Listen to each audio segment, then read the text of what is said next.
Welcome, everybody, to the One Up Your show for Friday, November 21st. I'm Garnet Lee. Joining me here is I guess this is the regular crew now. Got John Davison and David Ellis and Shane Bettenhausen, freshly back from France and Amsterdam. It's what passes for a regular crew these days. What passes? Dude, come on now. Don't be dissing on the group. Shit. And it's also David Ellis' birthday today. It is. What a way to begin it. Luke Smith 3.0, happy birthday.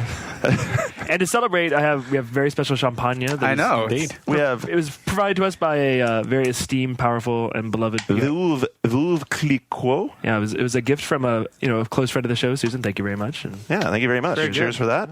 So what are we doing today? Here's what we're going to do. We're going through the A block and B block again with what you've been playing with.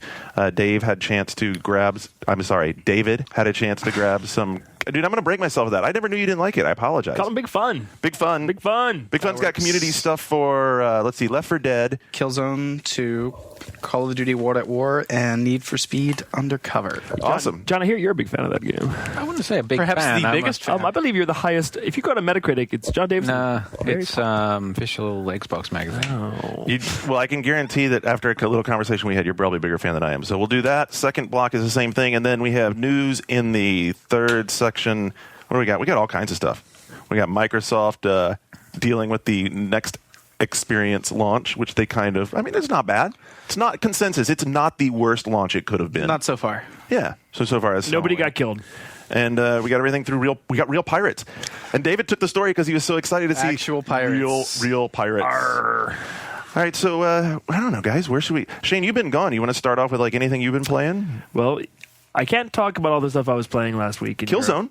I can talk about some of what I saw. I mean, you guys have also been playing. Yeah, we played the beta. Some Killzone, and actually, and we've been talking a lot about it. When I got off the plane, the first thing we talked about was how you either can deal with the controls or you can't. And a lot of people were just like, this doesn't feel like Halo. This doesn't feel like Call of Duty. It doesn't feel like any modern shooter initially. It feels drastically different. See, it felt a little floaty to me, and for me, I felt that's DualShock 3. It's kind of inherently floaty, so I went and messed with all the sensitivity, and I was able to get it to feel right for me. And once I acclimated to it, I played through several levels, single player and multiplayer. I think that's the key phrase: is acclimating to it. Right. Initially, I was really turned off by it because in addition to the general floatiness of the controls, which is something I complained about back at E3, specifically it's the aiming that's floating. Yes, because I feel the running mechanic works really feels well. Great. Cover mechanic also works very which is not in multiplayer, only in single player. Well, that's a strategitic choice then. Yeah, they wanted to increase the speed of play. They didn't want people to just be sitting back and having So there camps. is. Well, there is a cover in single system. player. Yeah, no, I thought I remembered that. And it's really effective. It's almost too effective. That's why they took it out of multiplayer. Time crisis, almost. That's how I described it. Remember when we were playing the other day? I was like, man, there's a cover button in this game, isn't there? And then it's basically just you crouch behind cover and automatically locks you into it, and then while you're holding the crouch button, you can hit up on the left button and it pops you up. Yeah, and you can also blind fire over while you're in cover. Yeah. So it's like the Rainbow Six cover? Sort of like Rainbow Six, except for the fact you stay in first person. Oh. Really, it feels like Time Crisis. Okay. That's how it feels to me. You're standing there and you hit the pedal, you pop up, you shoot, you drop back down, you're okay. But so your problem is more with the aiming and movement. And the aiming. And I have to say, as I've been playing it, I have gotten more and more used to it. You have to change the way you play it. You can't play like a normal shooter where you can still remain somewhat accurate by holding the button down. You have to almost kind of squeeze the trigger a couple of times, kind of almost milk the trigger or whatever. Well, and people were asking about that, and the guys at Guerrilla were explaining that your first bullet is more likely to hit, but then every successive bullet after that is less likely to hit. So you're almost better to reposition yourself and get another shot. We have this is an initial response. One of the guys on our board, Spad7667, said he was over to his friend's house playing the beta, and he's like, I can't figure out what it is with the controls. He's like, I'm a huge FPS player, console and on PC. The controllers just feel loose, and I don't know why exactly. And he references last week your comment, Garnet, about if it felt like Call of Duty 4, instantly the game you'd be able to pick it up and play it instantly. But do you feel it's this weird thing every game should feel like X, be that Halo or Call of Duty, and not every shooter feels exactly the same. So do you think it's just doesn't. an artificial mechanism for slowing you down? I think that's actually... So that you don't, probably so a lot you're not of it. running through. It's forcing you to slow down and go into cover and contemplate. Except what you're you can't doing. go into cover. So ironically, you actually spend a fair amount of time running, though, in the multiplayer games I played because it's click to run. It click locks you into run. You're crouch. You Yeah. Yeah. Honestly, you go into run and you run do from a lot thing to thing. Yeah. You run from thing to thing. But you know what's going to surprise you is that now that I played that beta some, I don't think the controls are actually as bad as we've sort of made them out to be. Yes. it needs some more tuning. Yes, I would like to have, especially, it's like what Dave and I talked about is whether or not it was a stick acceleration issue where, as you push the stick out towards the edges, it gets progressively faster, and it doesn't seem to do that in a natural way. Sniper aiming. You know what? It's actually on first person. And the bizarre thing is once you actually use the sniper, it doesn't feel like the other guns. Does it make you wish there was a hold your breath button? No, you don't have to. You're rock solid the entire time you're aiming with the sniper. It's very powerful. That's an interesting perspective because I have a feeling from having spoken with the producer that one of their, concepts for how you play the game is that you would play it down the iron sights while you're firing. I think they wanted to discourage hip fire. A lot of guns, I was switching to iron sights. See, I got to say, iron sights, the initial weapon you start with, the generic assault rifle, if you're using that, I had a lot of difficulty using that with the iron sights. But I have to say, I have no problem just shooting from the hip as long as I'm timing my presses, my trigger presses. I have no problem playing with it. I actually find it to be somewhat accurate. It's funny. I was actually pretty effective with the pistols against people with the default assault rifle in multiplayer. And also in multiplayer, there's a big thing. Even though it doesn't have the cover system, they have these perks, which are different classes. Yep. Yes. There's 6 different classes, and each of them have at least 2 perks. And as you play through the game over time, you unlock these, and you can mix and match them. So eventually, you can have sniper style camouflage suit and the ability of the engineer to build little robots to help you. I think that stuff is really cool. I haven't played it enough to unlock enough of it. I've only unlocked a couple of weapons, haven't unlocked any perks. Although I hear they just recently gave everyone in the beta an artificial 1,000 points that they can use to upgrade. Spend on perks. Yeah, so I'm looking forward to actually turning it on tomorrow and checking it out. But yeah, so the consensus in Amsterdam when we were playing was some people had trouble acclimating to the controls, but everybody agrees, and I do, that it has the single most technically and aesthetically beautiful graphics I've seen in any shooter. Console shooter. Yeah, I haven't seen Crisis Warhead, but I think they. And I'll talk about it on the One Up Show this week a little bit. I don't think they've matched pixel for pixel that famous Killzone 2 teaser trailer, but they have come so fucking close. The fact that they're really in the ballpark on the front row looking at that, the fact that they've made it that far is it's pretty amazing. The amount of time they've had to polish the game, it's evident. And a lot of money, too. A lot of money and time, but just the attention to detail, the tiny light sources everywhere, things flying around, the wind effects. Yeah, and the cool, the destructibility that's there, visually stunning, looks amazing. Doesn't affect gameplay in the least. It's not real-time destructibility. It's all you shoot it, the wall breaks apart the same way every time, depending on what hits it.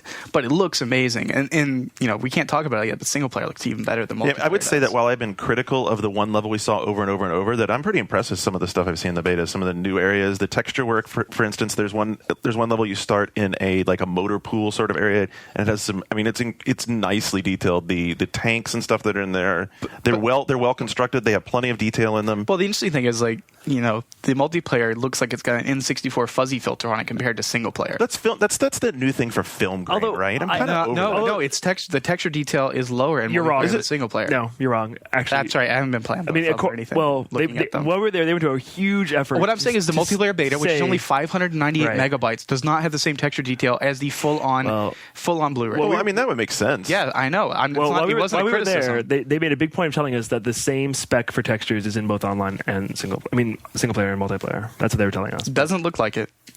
But in the beta test, right? Exactly. What they're saying that's why it's not a criticism. Version. I don't know why you're jumping to defend it so quickly. You just said something different than what they said. So. Okay, I'm just saying what I saw with my own eyes and have captured footage of. You know what I want to do? I want to make a One Up Yours special where we get those old stupid from the 80s big inflatable sumo suits and let Dave and Shane go at it. I think that would be. I think that would be awesome. Much of a suit, to be honest with you. Oh. But in terms of single player stuff, I can't really talk about the level. They showed us levels no one has seen, and one of the big criticisms have been that it's kind of a one note. Every level's brown or whatever. But that's not the case, though, is it? I think people will be very surprised by the last. And what I would also say, I had far fewer problems with the controls in single player than multiplayer, just because the style of play is different. Playing single player, it's kind of more linear and much more contained spaces. The levels that I've played so far. So no giant squids. I saw no giant squids. Because that seems to be the consistent theme with the water optional, big scripted squid monsters. That's true. Weak spots for massive damage. Any of that? So actually, is it mostly? Because of the convention that they made with the Hellgast. There's not a lot of scope. Gears has all this scope for just escalating the bad guys. Right. From what you saw, is there any escalation? Because that was one of the problems in Killzone 1, is that it was the same dudes, they just had different hats on. I would say that there's more variety of enemies than you would expect. I mean, nothing like a squid. They found a new haberdashery. Even something simple like the different classes you can play multiplayer also in single player, like the invisible snipers and stuff like that. There are, I mean, you've seen, if you look at some of the movies that have been released, some of the narrative stuff, some of the big flying monster robot things. I think, honestly, if people want to see some more, you did a studio tour with those guys. Yeah. Jason did. We put it up, unfortunately, right before E3, so no one really watched it. Yeah, it's still up there. I think people should go back and take a look at it because there's some really cool animatic sequences in there that kind of shows you some of the stuff they're going to be doing. But I think if you assume this all takes place on the Helgen homeworld, everything is going to look the same, everything is going to play the same. Don't assume that. Okay. Yeah, and I think that I like the fact that the multiplayer is much more than bare bones. They're trying some stuff that other people have already done, but I like the fact that it's not stripped down. Obviously, for me, Resistance 2 was easier on the DualShock to just pick up and play. But the more I play Killzone 2, the more used to the controls I get. I just wish. I don't know, maybe it's obviously a design choice, but I kind of wish they would maybe crank up the aim assist a little bit. Not so much that it's egregious and the computer is shooting them for you, but just allow you to hold the target on someone as they're running fresh, just a little bit, honestly. Not necessarily just assist, but you want some sticky. Like when you're scrolling, you want to have like a little stop over the. A little bit. I don't want Call of Duty 4, although I like the way Call of Duty 4 controls. I don't think it needs that extent. I just think it needs a little bit more. Which game has more aim assist, Halo or Call of Duty? That's a good question. I don't know. Halo doesn't have the sticky that Rich Garnett's referencing. Call of Duty 4 definitely has that. Yeah, Call of Duty 4 is big on the sticky. I mean, I talked to them about how they designed Halo kind of auto-corrects. Halo auto-corrects and also kind of tracks along with you a little bit. So I think they both do it differently. But I think Resistance 2 does it right. I mean, that game has aim assist, but you never notice it. And I think that's the best. That's the best compliment you can give a game that has aim assist, especially a shooter. It is funny, coming out of Guerrilla, a lot of journalists on this trip, and a lot of people were saying it's funny because everyone assumed Resistance 2 was the game that would be perfect, and Killzone was the one that was delayed and problematic. And most people kind of realized, actually, the extra time given to polish Killzone 2 shows, and you can tell like they had a lot of time on it. I would agree. Even in the beta, perhaps Insomniac could have used more time. A little more time. Yeah, we can go into that another time. But whether the textures are different in the beta or not, you can see that they've put a lot of work in the art. You can see they've continued to evolve the presentation. The particle effects, I think, is what's added so much the detail. particle effects and the light sourcing. The lights are. My two observations from the multiplayer beta are that they need to do something to better identify friend versus foe, unless that's intentional. Because right now, like you said, they all look like they have different guys, same dudes with different hats. The only thing I can tell right now is, does the dude have red eyes or not? Yeah, there's a big problem with team killing. Like there's a lot of people having problems with that, myself included. Obviously, some of that's just being a little trigger happy. The other criticism I have is that there's a lot of double killing where you're shooting at someone's shooting at you, and you both die. Right. Just because of the kind of, I don't want to say bizarre, I think that's an overstatement, but exaggerated death animations that characters go into when you kill them. And there seems to be some issue with latency where the person that you shoot and kill has about like a half second to then shoot back at you. And you ultimately, and Halo 3 actually has some problems with this as well since their last title update, where a lot of times when you're going one-on-one in close quarters, you both just kill each other every time. Yeah. So my other point is, I think they still need to work on the weapon tuning. And it's not just the assault rifle you start with, which does have a very bad problem with spread once you go. I mean, even if you feather the trigger, you still get really bad spread. Submachine gun's pretty bad too. The shotgun right now is crazy powerful. It's really good, yeah. It's too good because not only is it good up close, it ranges out too far. I mean, if a guy is like in a room on the other side of a hallway away from you and he gets one shot on you, that's too far for a shotgun. A shotgun spreads. And you have medic. You have a medic class so that when you're down, the medic can come up and heal you and pick you up. But I find that actually there are a lot of times I would actually rather die than have the medic pick me up because you have a very detailed animation you go into when you're being picked up. Right. And more often than not, it turns you in the opposite direction. You're stuck in this animation thing. And a lot of times if there's any enemies near you, you're shot and dead by the time you even stand back up. I'm not sure if the beta has this one gun where you shoot these electrified harpoons. Is that? I haven't seen it yet, but you were telling me about pretty awesome because you can fire through like multiple people and it pins them against the wall and then that's electrifies them. It sounds like the harpoon gun from Crackdown. Yeah, it's pretty awesome. I like that. That's cool. All right, Killzone. Wow, winning us over. Way to go. Not initially, but it is. I think it's going to the skeptics. I mean, this, maybe it's not game of the forever. Maybe it's not a 10. But I think the idea that Killzone is this tainted, damaged goods and never is going to be considered AAA. I think that's fading away finally. Like way to go, Guerrilla. It is interesting. And it would be. in a perfect world, to be able to take all the Killzone baggage away from it and just have someone that plays a lot of shooters just pick up and play this game with the way it controls, would they continue playing it to the point where they get used to controls, or would they just put it down? I think that's an interesting question. And I think the single player is really going to surprise a lot of people, especially the storytelling and Well, I'm big on that, so if they get it right, I'll be happy. We'll be able to talk about this in the future, but one of the first levels in the game is the one that we played in E3. And when you get in the tank, you get in this tank and you're fighting against another tank, but you really can't drive around very much. You only have about 50 meters. That was my complaint too. If you go back and read my cover story, you're finding in this tank and you're in a small environment. It made me think of the scene in Austin Powers when he's got the little cart and he's stuck in the hallway and you can't go anywhere. It's very much like that. Every time I would try to angle myself, I'd hit another bump and I'd have to back it up. But hopefully, as you go further in the game, there are other opportunities to drive What else we got from the community on the kill zones? Honestly, not many people have been playing it because it's still such a closed beta. Obviously, the main comment was the controls, and someone else mentioned the fact that he's set his controls set up just like Call of Duty 4, where L1 brings up sights, R1 shoots, compared to the 360 or the PS3 version. He says that shooting from the hip is inaccurate, but that crouching, makes a huge difference, and it definitely does. It does. If you are a little more slow and methodical, and you crouch down before you start shooting, it makes a huge difference.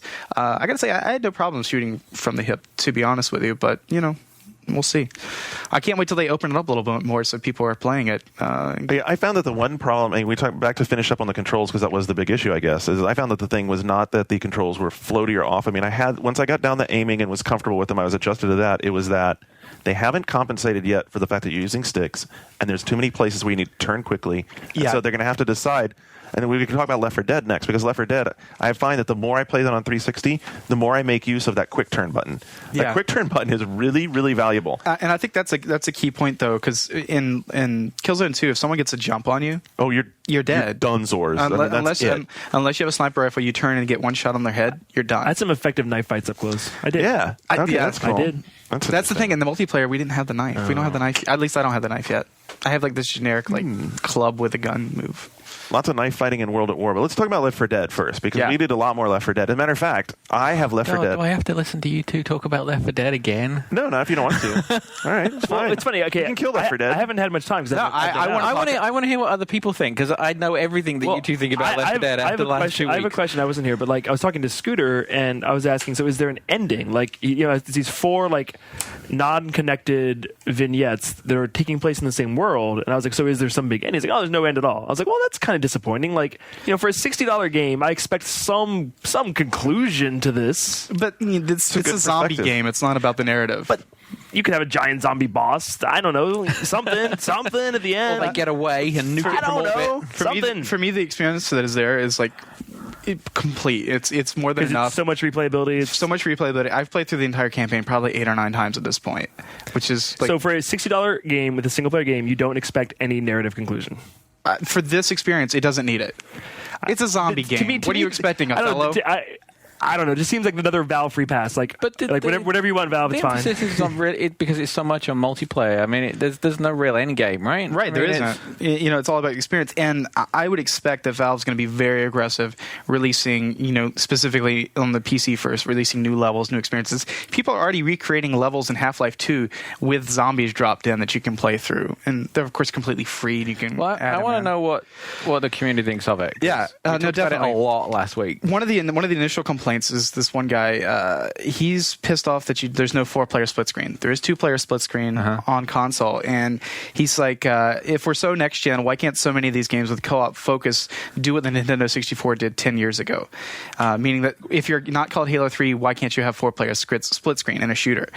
But there was a response from, and that was from Destiny Smasher. There was a response from Kyrie, who said, if you think that doing 4-player split screen is about the same as doing single player, just because it's the same amount of pixels on the screen, you're dead wrong, because you have to render 4 unique viewpoints, which means you have to render everything completely different. So it's not just the exact same amount. You're basically doing 4 times as much, pushing as much data, especially with the move to HD. It's not even feasible. And the fact that they can do 2-player and that it works pretty well, I think that's fine with me. I think I'd much rather them be tuning the experience for what's there than spending so much extra time adding a niche thing like 4-player co-op. Yeah, I mean, feasible enough or not, I guess the question is, where do you want them to devote the amount of development time and resources that they have? Do you want them really putting it into making a 4-player split screen work? Doesn't this game kind of require there's so much going on that you reduce that to 25%. It's going to be almost impossible when it gets crowded. I can't imagine not playing it. I wouldn't even want to play it with 2-player split screen, to be honest with you. I can't imagine playing it also without surround sound because it helps so much to hear that shit. Yeah, and even with the headphone surround sound and stuff works really well on PC, which is how I've been playing it. Someone makes a good point here is that it's perfectly all right to dislike Left 4 Dead, but saying it's just like every other shooter is wrong. The structure of the game is just vastly different from nearly every other shooter game. The fact that it isn't like this linear kind of campaign story, it's very linear, but it's not like this narrative campaign. I personally think it's a breath of fresh air in the FPS department. Now, whether or not you think it's shallow and or not fun is your own personal opinion, and there may be some validity to that, but you can't just throw it into the same boat with the majority of shooters out there, which I have to agree with completely.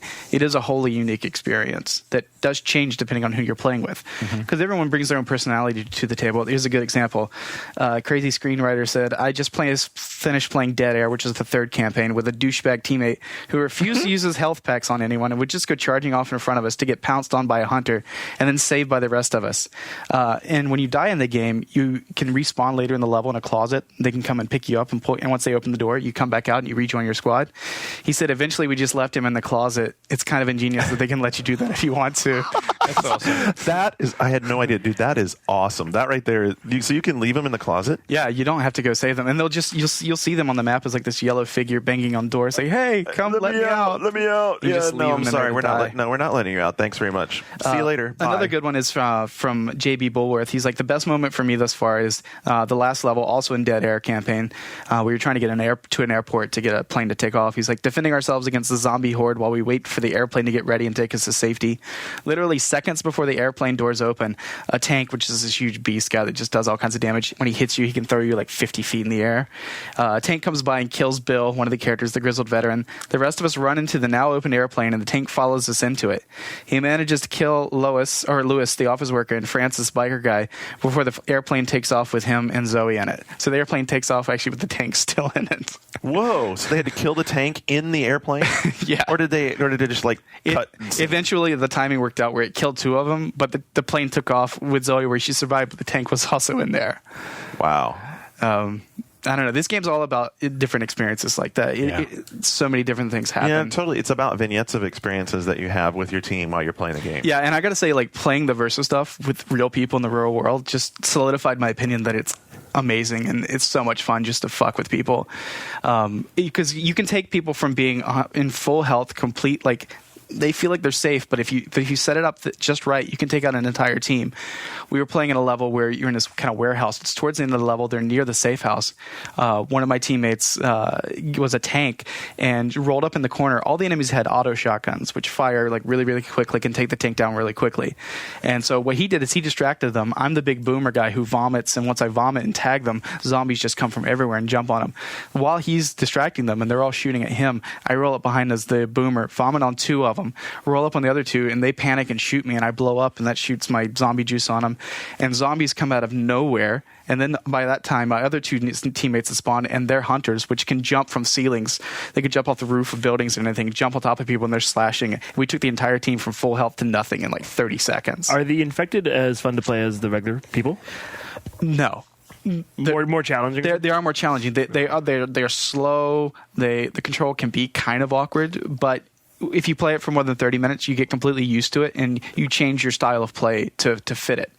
And they're also very weak. You can't play like through the campaign as those. That's just basically the versus mode is you're playing through the campaign, and you alternate between playing as a human and playing as an infected, and you play through each chapter of each. So mission. the humans are NPCs then. Basically, okay. Yeah. I mean, the humans are by the other teams. So yeah, they're played by real life players. So like you and Dave might be playing infected, and John and I would play survivors to start, and then we'd flip flop. But you and 3 friends can't just play as infected against computer-controlled people.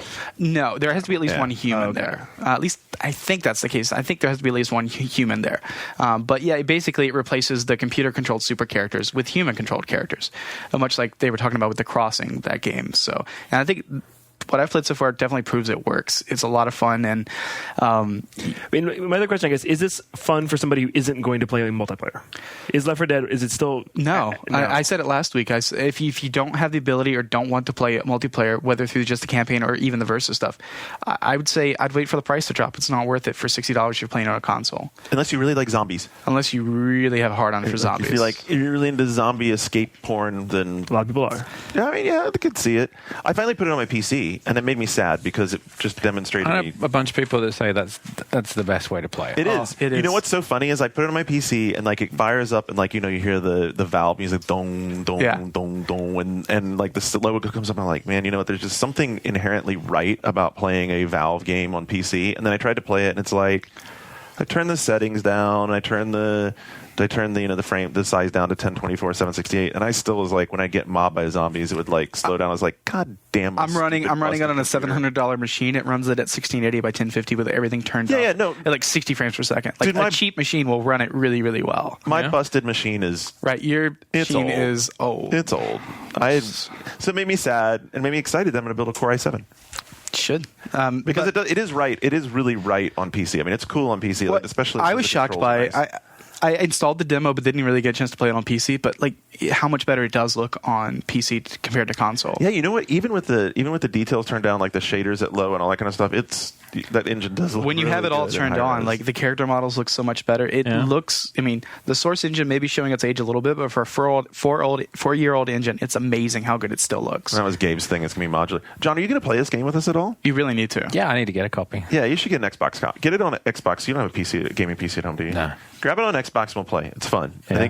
I think you would like it. Shooter or not, I think you would like it. It's because to me, it's not a shooter game. To me, it's some sort of action adventure game. The cool thing is there's no game. zooming unless you have the hunting rifle. You don't need to zoom. You just point and aim and shoot, and you'll be accurate and kill lots of things. Yeah, and it's very satisfying. It's kind of like the Resident Evil online game, but done right from the ground up. I mean, I definitely agree with that. But it's cool. It's like when you have the shotgun and you have a zombie running at full speed. If you shoot him in the stomach with the shotgun, he goes flying way back. And if you're in an enclosed place, like they have real time blood splatter going everywhere. Mm-hmm. So there was one situation where all these zombies were rushing in. They were breaking down walls to get to us, jumping from ceilings, and at the end of it, when we killed all of them, it looked like some bizarre impressionist painting with just blood splatter on every single wall around us. Nice. So that was. I like that. The more I play the game, the better I get at using the melee bit, because the melee is really key. Like a lot of times you'll be swarmed, and so you use the melee to sweep them back, and once you sweep the last one back, he's like, still sort of sprawled in front of you, and then you shoot him, and it's kind of a process of continuing to like crowd manage the dudes who are attacking you, and then take them out as you can while keeping aware of where your three teammates are. Yeah. And I think if you're not a shooter fan, you can have a lot of fun with this game. Like, you don't have to be a shooter fan to enjoy it. No, you do have to have some enjoyment out of killing zombies. Who doesn't? Somewhat necessary. Well, yeah. I mean, who doesn't want to save the world from zombie apocalypse? Communists. Oh, the damn cunt. That's where the Chimera came from. They came from Russia. I'm just saying. Spoilers. What else have you guys been playing? I mean, I've pretty much just been playing Killzone and Left 4 Dead. Well, do we have anything else from the audience on Left 4 Dead? Let's see. Get them in there. I think that was pretty much everything that I picked out. I mean, it pretty much everyone's having a lot of fun with it. And like, the only complaints I find is the one guy complaining about 4-player split screen. That's pretty much it. That's kind of nitpick, actually. I mean, nothing is. I mean, I understand where he's coming from because I enjoyed 4-player split screen too. But I'm saying, like, they're not talking about big fundamental issues with it. Right. So much of it is just people just recounting their own experiences playing, and it is a game that you can have fun playing with random people, but it's infinitely better if you're playing with people you know. I bet. Yeah. I have several non-shooting games to speak of. I think we should get some. I think we should get all the shooting out of the way first. So if you have any other shooting titles to discuss. I was going to hold on to World at War. I mean, we can talk about World at War, but people tend to like the shooting up front because it's what they pay for. I want my shooting. I could talk about Peggle Xbox Live Arcade. All right. Well, so I guess, am I the only person who's played World at War? I played the beta, and that was enough for me. All right. I'll keep World at War fairly brief. Then I played a good amount of the single-player campaign. And the same thing that I thought when I played the single-player campaign, pre-release, is like, why didn't they just make this game in the Pacific Theater? Because the Pacific Theater parts are actually really pretty cool. Isn't more than half of it in the Pacific Theater, or is it pretty? I don't know what the final breakdown is, but it basically is 50-50. I mean, So South Park had this game on their episode this week. They did. Yeah, really? Eric Cartman loves this game. So do you think that they just did it because that's the signature Call of Duty thing? It's got to be multiple storylines interweaved meeting at the end. And I think there was also whatever insecurities there were about doing the Pacific Theater, they could say, you know what, if we do the war in Europe, then we know we're on firm ground, man. We can fucking nail the war in Europe. Right. And then the war in Europe part is the same stuff. I mean, it's just it feels like you've done it before. To the point where, I was having fun with the game, and then I got to this part that was a sniper little standoff, and like the way they did this was one of the worst sniper standoffs I've ever had, because you're in a building and the enemy sniper is in another building, like on the other side of a square. And it turns into long-range whack-a-mole, where the sniper is like popping up in different windows across the way. And I'm playing on. Keep in mind, I'm playing on hard, because I figured, okay, well, I should go ahead and play this on hard. You're playing a really good-looking game from 1996. What do you mean, whack-a-mole? I mean, that kind of gameplay was what they were doing in shooters back then, It's so fucking annoying, because on hardened, it's like if you saw the guy pop up in the window, then you were dead, because you actually had to be sort of like pre-firing into the windows, like having watched him run by. I have no interest in that. Oh, it was so infuriating. I was like, wow, guys, this game was fun up into this part. So you had to guess which window he's going to pop out of, shoot. Suzanne walks in and she sits down with me for like 20 minutes while I'm sitting there doing it. She's like, what the fuck was wrong with whoever made this? Right. I was like, wow. So what I want to know with Call of Duty, now that they've done this sort of multi-threaded thing 5 times, when are they going to do it so that you're playing opposite sides? I mean, that's obviously the next dramatic tension thing for them to tackle. Yeah, I think that would have been really you coming cool. at each other on the same objective from 2 perspectives. I mean, the Call of Duty 4 upped the drama a little bit, but ultimately, with the exception of the surprise, it was, there's a foregone conclusion element to it. But if they put you on the bad guy's side as well, yeah, I think that would be really cool. And in the same conflict, I think that's a great idea. Particularly in Pacific Theater, because there's a lot of messed up stuff going on both sides. Oh, and it's still pretty messed up. I mean, when you get the flamethrower, especially in the single player campaign, it's pretty disgusting. Yeah. I mean, it's fairly disgusting. The parts that really work, and they do a couple of them early, and I wish they would do more of them now, are where you're basically on a patrol or moving from one area to another, and you're out in the jungle, and all of a sudden the Japanese launch an ambush on you, and they like literally rise up out of almost nowhere in the midst of you, and so you get in this very, very frantic moment of turning around, trying to knock down the guys who are coming, and instead of them coming at you from every direction, they're actually in the midst of you in every direction. And that's pretty cool. I mean, it seems like everyone was surprised that this is better than they feared it would be, and it's not like Call of Duty 3 all over again. No, and you know what? Actually, I also finished, so I can kind of blend both these last 2 shooter conversations together. I've also finished Quantum of Soullessness over the. Having seen the movie, do you understand why it I haven't is seen the the way movie it yet, is? Because the movie is very, it jumps around all over the place and is very disjointed as well. So people were making fun of me, first of all, from last week for not putting, not articulating very colorfully a description apparently of the game. Apparently you called it dumb. No, you know what? That was the worm level on Gears. That was what was dumb. They didn't like that either. Whatever. It was succinct. First of all, I'm not here to play Mr. Esoteric Gamer. But you were such an early supporter of this Quantum of Solace game. Yeah, so what I'll say is that my prediction proved correct, which is that Treyarch was not a studio capable of getting both these games ready at the same time to the same degree, because World at War definitely shows the polish. I mean, it even shows the polish in the presentation. The presentation of World at War is really slick. It has like that cool, stylized 3D History Channel. They have archive footage in the game. They have archive footage, but they also have these really cool maps and graphics, and it's just really presented, tied together very well, as opposed to Quantum of Solace, which just has flat screen, voice over, pseudo satellite photography stuff. So do you think that was a conscious decision that they made, that they thought no matter what they put into it, that the 007 game would still sell regardless? So I think so. And I think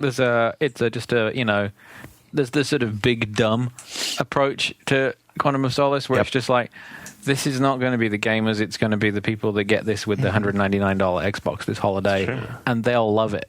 Because they're not looking for what we're looking for. It proves to me something. A developer once told me, this was not Treyarch, but a different developer said something to the effect of, if you are doing 2 studios, you need to not do them in the same physical location, because you'll always be fighting this idea with, no matter how hard you try, you'll always be fighting this idea that one group is the A team and one group is the B team. And Solace was the B team. And Solace obviously turned out to be the B team. and World at War obviously turned out to be the A team. And just to wrap up real quick on Solus, the problem with Solus is that it's a fine shooter with the Call of Duty 4 engine, but it never develops any personality. It never develops beyond anything that you think someone with a PC could have made this as a mod.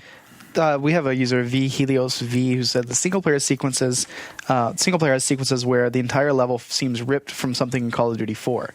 That's not to say it's not without merit, but there are really epic moments there for me. But it made me realize that for all the complaints, it has actually been a while since I picked up a Thompson. The Marine fighting Japanese troops is where I saw the most fun. They actually pulled off the feeling of fighting these unpredictable dug-in enemies. So you're talking about World at War? Yeah. Yeah, I mean, the thing, because just to finish with the Quantum of Solace thing, I mean, the thing about that is when Sam Fisher has more cool stuff that he uses than Bond does. Well, I heard in the new film he doesn't have gadgets. He doesn't have any gadgets in the movie. It's no gadgets. None at all. All right, so then how about this? There has to be something He beats cool. a guy up with a book. Okay, so there must be something. I believe he has a guy with a book. I believe he has lots of. And there's a really cool thing when he's running through a kitchen and he hits a guy with what's in the frying pan. So I mean, it's like lots of really subtle little. But I don't know if I have not played the game enough. But the movie is made in it's quite an uncomfortable movie to watch because of the way that it's edited and shot. There's a lot of I heard that shaky cam and like flicking to like irrelevant object scene. Like there's a lot of like, what just happened? Like Bourne It's movies? very Bourne Ultimatum, particularly the fights.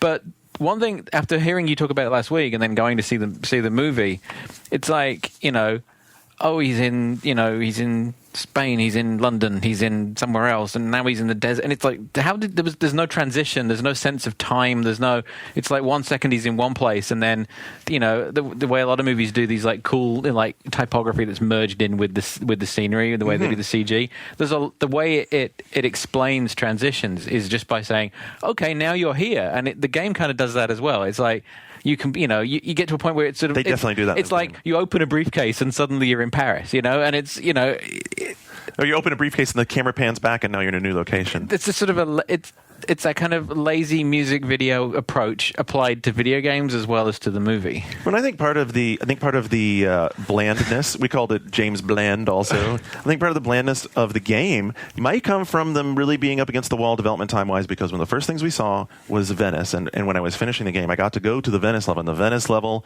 is pretty stunning. I mean, the game, the Venice level opens with this view down into a piazza, and there's a bunch of, there's like, you can see the canals, and there's people walking around, and it's absolutely gorgeous, very finished, very furnished, very polished. And compare that then to the final level, which, I mean, I won't... I haven't seen the movie, no spoilers. Inconsistent quality. It's a hotel that looks very... and to be honest, the hotel in the movie, it only looks cool from the outside. I mean, it could have been a level from Soldier of Fortune 2. Whoa. Right? It's very square, very narrow. It's like running down a tunnel. Yeah, like, wow. Not good. All right. So anyway, World at War. World at War is still fun. I'm gonna definitely work through. I have one more shooter before we transition off shooters. I'm having a lot of fun with World at War, but let me tell you what. I jumped into online with World at War last night, and it's been a while since I played Call of Duty 4. Yeah. And man, it's still good. Do the dog packs break it though? That was your fear, right? No, they're just another special. One of the specials, if you get on a streak, the first streak is the recon plane, and then the next streak that would have been the helicopters is now dogs. And it's like you can hear it, but it's cool. But they chase you. It's not like an air raid. Yeah. They chase you. They're super easy to bring down. A couple of shots from your rifle brings them down, and you can hear them coming. But what's really cool is if you're like stalking a group of the enemy, and you still have that perk, you can lose that perk, and then the dogs start hunting them, and so you can follow behind the dogs and use them as like. That's the best part is when you're actually calling it in. It's pretty satisfying when you see someone fighting off a dog and you just shoot them from the side and just move on to the next guy. Much like when I vomit on people in Left 4 Dead and my zombie children attack them. That multiplayer game is still good. David and I disagree. I kind of like using the World War II weapons. They're fun. And you're not the only one. I mean, I have some other people. I think I have a comment here. If I didn't put it in here, someone commented on the boards that they actually like. Yeah, it's like this guy said. He's like, it made me realize that for all our complaints, it has actually been a while since I picked up a Thompson submachine gun, and he obviously liked doing it. Oh yeah, it's pretty fun. So I think there are people out there. The semi-auto rifle is where I'm at, man. The mid to long range, it's very good. It still requires some teamwork. If you can partner with like one or two people while you're playing team deathmatch, you're in great all about shape. the M1. Once I unlock that, that's the win stick. Well, that thing is pretty pretty powerful. And then one of the other levels, so the level design is nice in multiplayer. Like one of the levels I played was a railroad roundhouse, and it has like a central area that has a roundhouse, and it has like some elevated areas that people can get up on and snipe, and you're dynamically moving through it pretty well. And there are tanks in the levels, as well. So, and another one that I liked was the it's like a Japanese architecturally styled. It's funny it has like a dojo in it, and it's funny you even mentioned both these levels because they were both in the beta. They're both cool. They're both good levels. Yeah. So this year, playing Call of Duty World at War is a bit like listening to just like sugary pop music. It's the game everyone thinks they're expected to play. Let's not talk about it now, but between now and next time, put Far Cry 2 in. You unintentionally just did this to me. Did you ever see the Hugh Grant movie that has that's like music and lyrics or something? Yeah. Suzanne made me watch that, and now I have the damn song in my head. Suzanne made you watch that. Yes. You know her. Any movie casting Drew Barrymore as now I have Pop Goes My Heart. As an attractive woman. Call of Duty is pop gaming. It's the NSYNC of M-rated Are you about shooters. to say that Far Cry 2 is like art house cinema? It's not art house cinema, but it's much less pop than Call of Duty or Quantum of Solace. I had intended to play that game this week, but just because of scheduling stuff, I didn't get a chance to. You should all try it, and we should talk about it next week because it's beautiful shadows. It's beautiful shadows, but I think of the shooters released this year, it's not the best, but it's the most interesting. Can we do it in 2 weeks? Because I really want to spend the weekend with Laura. No, you don't. Yes, I do. Here's another complaint. I realized I've been watching people play Prince of Persia, Mirror's Edge, and Tomb Raider, and I was like, they're all the same damn game. They're all the same damn game, except Tomb Raider has, like, if you walk over here, you die for no reason. Yeah, so I think of those three, Tomb Raider is like a distant third in terms of my interest level. Because at least Mirror's Edge is like approaching traversal and acrobatics from a new perspective. Mirror's Edge is fantastic. I've been playing that. And then Prince of Persia has the pretty graphics and like the eco thing going on. What's Tomb Raider got? It's got you shooting like a tiger in the face. It's got Lara. So I have interesting, weird, like... Right, so talk about Far Cry. Well, just back to Tomb Raider a second. We were doing some research on Tomb Raider and how people are looking for Tomb Raider online. And what's interesting is that one of the top associated search terms for Underworld is Tomb Raider 3. Weird. Why is that? It's actually Tomb Raider 9, but people are associating it as the third... Oh, because of the release, right? Sort of it's like anniversary, Legend Anniversary, and now Underworld. Yeah, but so people are thinking of it as Tomb Raider 3, and they have no sense of the 6 games that went before that. Wow! So they did a good job of rebooting the franchise. They've essentially rebooted the franchise to the point where people typing things into Google don't realize that it goes back to 1996 or whenever it was. It's probably for the best because then they would realize it hasn't changed that much. Come on, Tomb Raider 2 was fantastic. No, but I'm saying it hasn't changed all that much. The basic combat. That's what I'm saying. It's a good thing. So, John Davison, if you can say 2 was fantastic, if Underworld is good and I come back and tell you it's good, will you play it? Oh, I mean, it's allegedly good. Yeah, I mean, all I have a fondness for it, but there's so many games this year that I can live without playing that. I will willingly eat the crow like I did on Quantum of Solace if it's not, but I'm really optimistic for this one. Really optimistic. Okay, but do you think you also agree that like Prince of Persia, it's very similar? You're traversing through like puzzle-laden platforming dungeons. I think the difference is objects. the other thing with Underworld. I've only played a little bit, but from what it's not so heavy on the puzzle.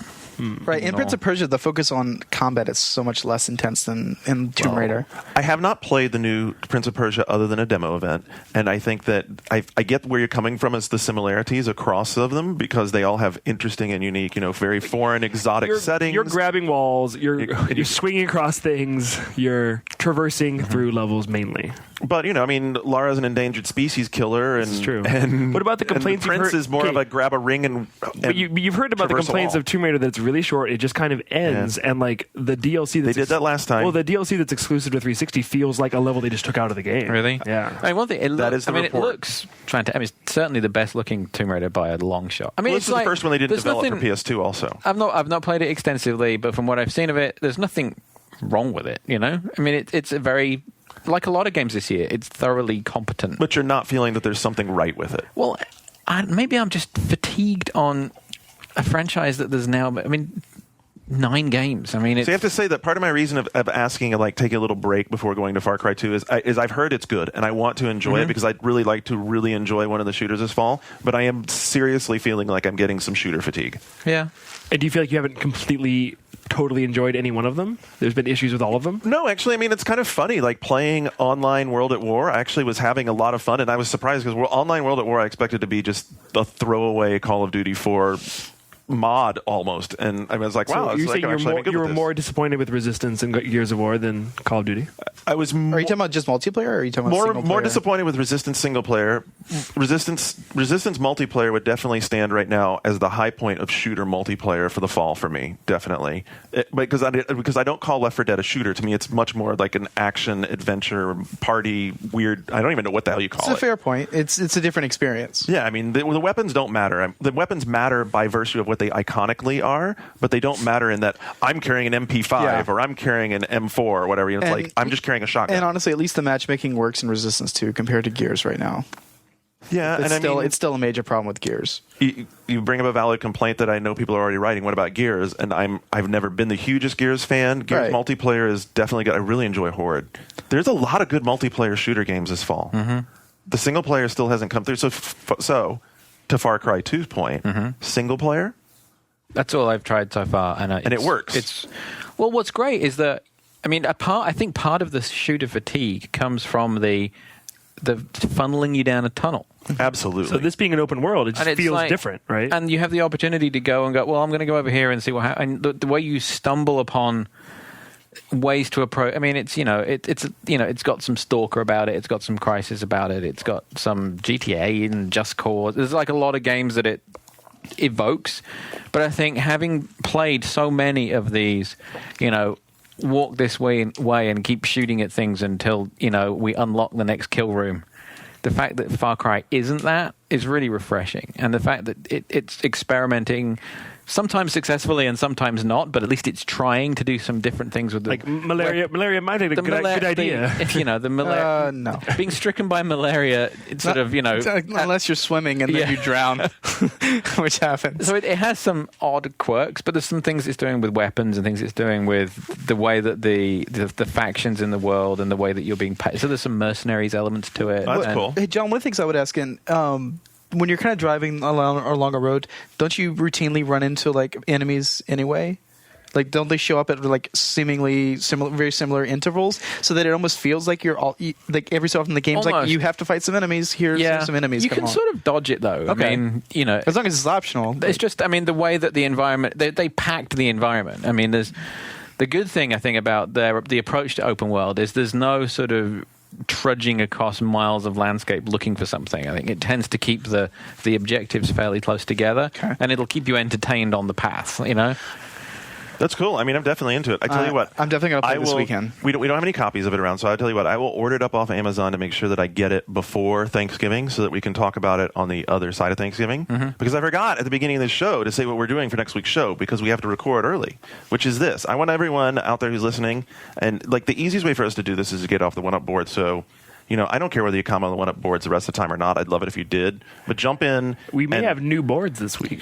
Well, they're going to run those concurrently. So we're going to do like a dual boot. We're bringing over a new board system, by the way. We're dumping our old kind of kludgy, out-of-date ones and going to do some. Anyway, I'd like to do like next week maybe a couple of segments and just do audience members who listen to One Up Yours. What's the coolest holiday gaming memory that you have? You should also bring up the worst gaming memory that you had. Sure, we can go what's either the way. worst game you were ever given for Christmas that you got saddled with for the rest of the year? Yeah, or stories or traditions or anything like that. I mean, I can tell you, like, I have mine. I can tell you what brings it up is I was just sort of nostalgically thinking about this the other day. Is like, for a long time, my little brother and me and my stepdad, every Thanksgiving, it was like Madden Bowl 10 billion. Like, we would go nuts with Madden. Like, especially back in the Genesis days, it was like, my mom would be trying to get us to come eat Thanksgiving dinner, and we would still be sitting there like, no, we got one more game of Madden to get in, and we'd be like cussing each other, and like it's fun. It was fun. You're laughing. It's a good old-fashioned Texas Thanksgiving. Yeah, I think it's Oklahoma City by that time. That's where my mom moved to. But anyway, so like just whatever your traditions were, or a game that you had a great time with, or something that stands out to you about holiday tradition in gaming. I'll have a thread up on boards.oneup.com to do that. All right, so we'll do Far Cry when we get back, and have like a real show the week after Thanksgiving. Sure, that's cool. Shane, what do you? Well, we're going to take a break. Let's take a break. Let's cleanse the shooters from our palate. And do all Let's the non-shooters after the break. Yeah. Take our second bottle. Let's refill some champagne. All right, so stick around. We'll be right back in a minute.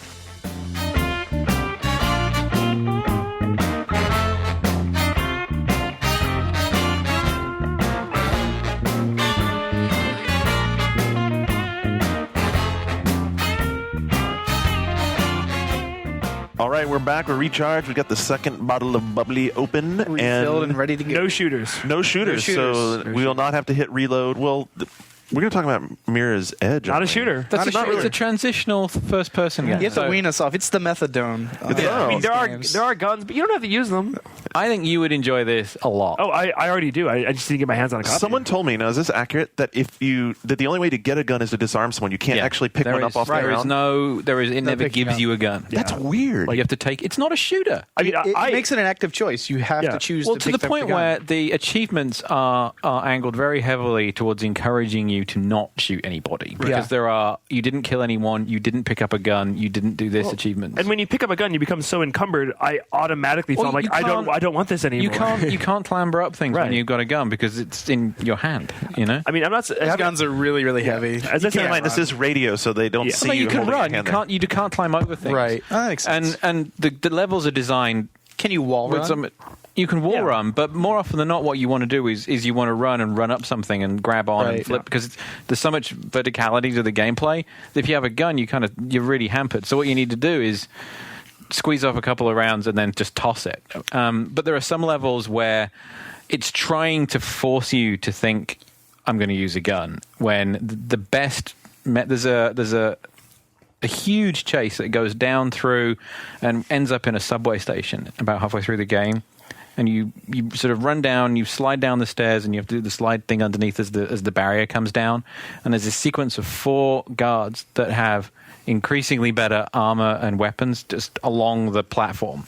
So the first 2 guys just have pistols, and the best thing that you can do is like Shooter Brain says, I'm going to hide behind this cover, and I'm going to go take out the first guy and take his gun and then work my way along the platform and kill them. When in fact the best method is actually to slide right in and move as fast as you can and just knock out the first guy, and then use the environment. Because what you learn after a couple of playthrough is that there's like a newsstand that you can climb on top of, and there's some stuff that you can do above the level, and it rewards you for like combat that uses vertical as well as horizontal space.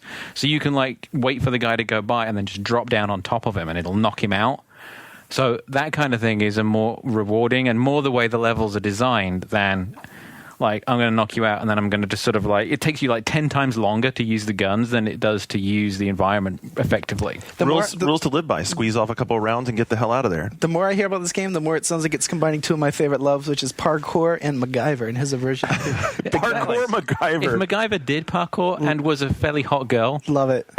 This show needs to happen. I think NBC right now, someone's furiously writing a script plan. Henry They're like, Winkler, oh, shit. where are you right now? So there's a lot of things in the game that on, you know, in retrospect, if you're being cynical, you think, well, that was sort of contrived. But at the time are so exciting. So this whole level is leading up towards this chase through all the ductwork and stuff. That makes me excited because I played 2 levels. I really liked them, and there were multiple paths which I enjoyed. But there weren't a lot of set pieces and things happening. And like, there's a scene where you're being chased by these cops, and you're like moving all over these pipes and air conditioning pipes and stuff, and you end up, and what you have to, you're dangling from this sort of metal bar up in the ceiling, and the only way out is you have to drop on a train as it goes by, and you're like, oh, it's the train top scene or whatever. But you have to time it just right, so she drops down and lands on the train, and then she has to jump to another train, and then she's dodging like stuff as it's going by. So there's like signs and things that she needs to get by, and then the train gets stuck, but there's another train behind it, and you have to get to this door, and you have almost the exact amount of time to jump off the top of the train and run to the door. And she has this really cool move where she'll like slam a door open, use a combat move, and she'll either kick or push the door. And when you nail it just right, she hits the door and pulls in just as the train goes behind her. Oh, it's awesome. Cool. And it's like, it's really contrived and it's really scripted, but it's so awesome. Yeah, it sounds exhilarating. I'm also curious if the aesthetics hold up, because I love everything I've seen, and throughout the whole game, it never misses. It does that kind of very limited palette, and actually, there's some of the scenes where it saturates things out completely. So there's a lot of times, very often when you go outside, or there'll be times where there's one chase. It's not so much a chase. There's a thing on a rooftop where everything is white, and it's like the middle of the day, and it's like it's overexposed, sort of way beyond blooming. It's just like overexposed, and you're trying to work out, and you can kind of make out. And it's a really contrived route that you have to do to get over this electric fence, where you have to essentially leap to a different building and then come back. But the way that it's doing giving you the impression of being very, very high up.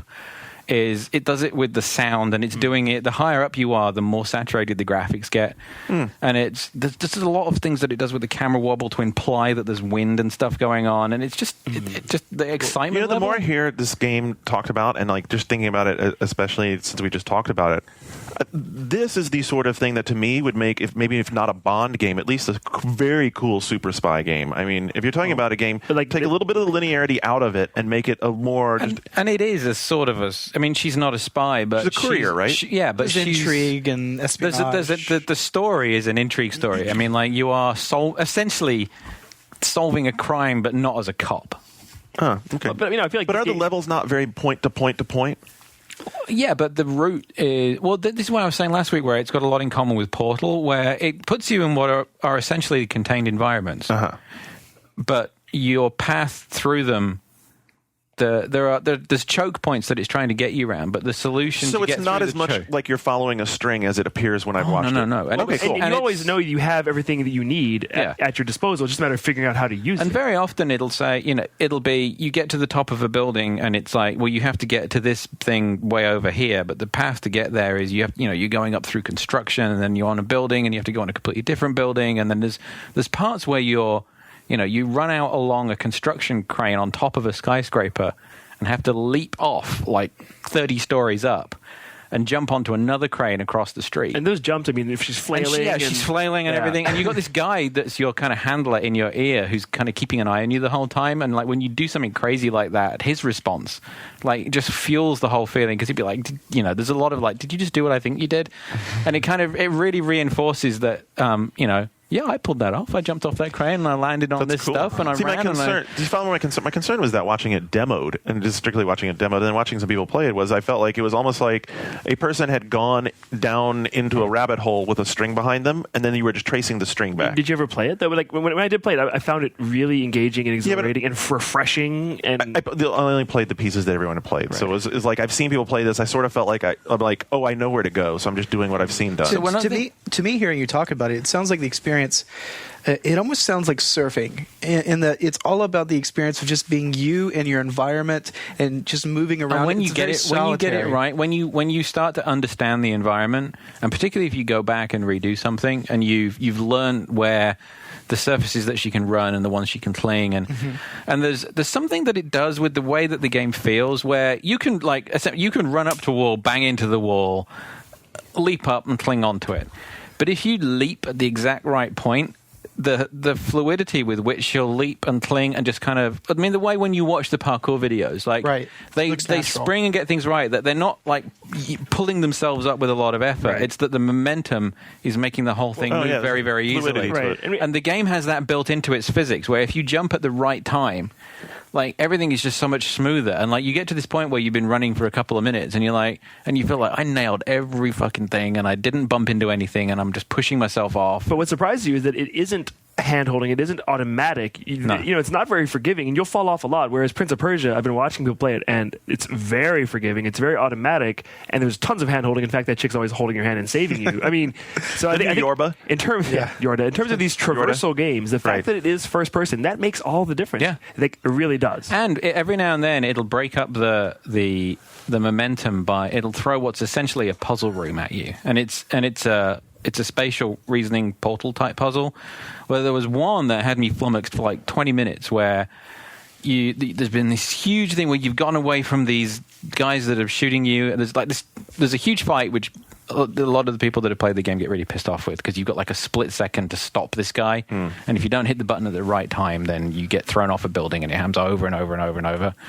But pause, rewind, repeat. Right, but when you get it right and you escape, you work your way down, and there's this very fast portion where there's an elevator shaft and like bouncing through some stuff, and you come out into this room and everything's completely quiet, and if you have the red turned on, the only red that you can see is there's these two pipes up the wall that doesn't seem to go anywhere. And you work around, and then you find the exit that you need to get to is way up, somewhere where you can't get to. And it's like this L-shaped room that's very tall, and you're standing there for ages, and you're like, how the hell do I get up there? And you look around, and you look up, and way out of reach, there's a pipe, really thin pipe running across the thing, but it's around the corner from the only place where you can get up that high. And what you find that after a lot of experimentation and trying to jump on everything in the game and realizing that, it's sort of it feels like it's broken its own, like, methods. Grammar, yeah. But then what you realize you have to do is you have to get up on this walkway, wall run, and then it has like Left 4 Dead, it has a fast turn. You have to wall run, do a fast turn, and push yourself off at the corner, and then grab onto this pipe that's way up. And it's the only way to do it. But you have to stand there for ages and think, okay, how could I get there? And then you try out a bunch of different things. But it'll do that every now and then to make you stop and think about the environment. And what it's doing is it's reminding you that you need to be paying attention to the world, that you can't just blindly run through it. Which all sounds well and good in description. But I'm concerned that what you're talking about, the fun of the game, you're talking about the parkour guys having that fluidity, really running, moving. And one of the complaints we read last week was, the stoppers, whether they be elevators or cutscenes or whatever. This seems also like it could be a stopper, like it takes you somewhat out of the experience. You're very much jammed in a video game. Like, oh, I need to figure out what the hell to do here.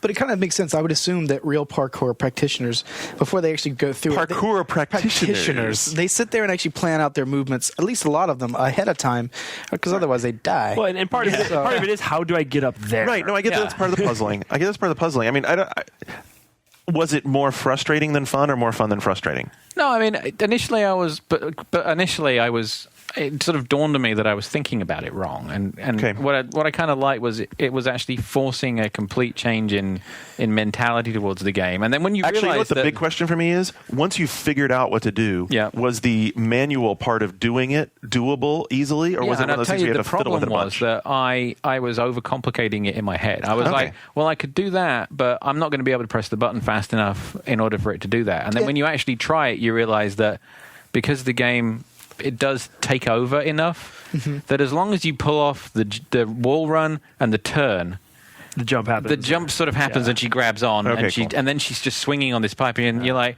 okay, that's a saving grace. And you're sort of like, well, I just spent 20 minutes thinking about this, and it was easy. Well, for me, like, I don't necessarily mind frustration in games as long as the payoff when you get past that point is enough that it makes up for the frustration that you have to go through to get through it. And that, folks, is the difference between 26 and 41.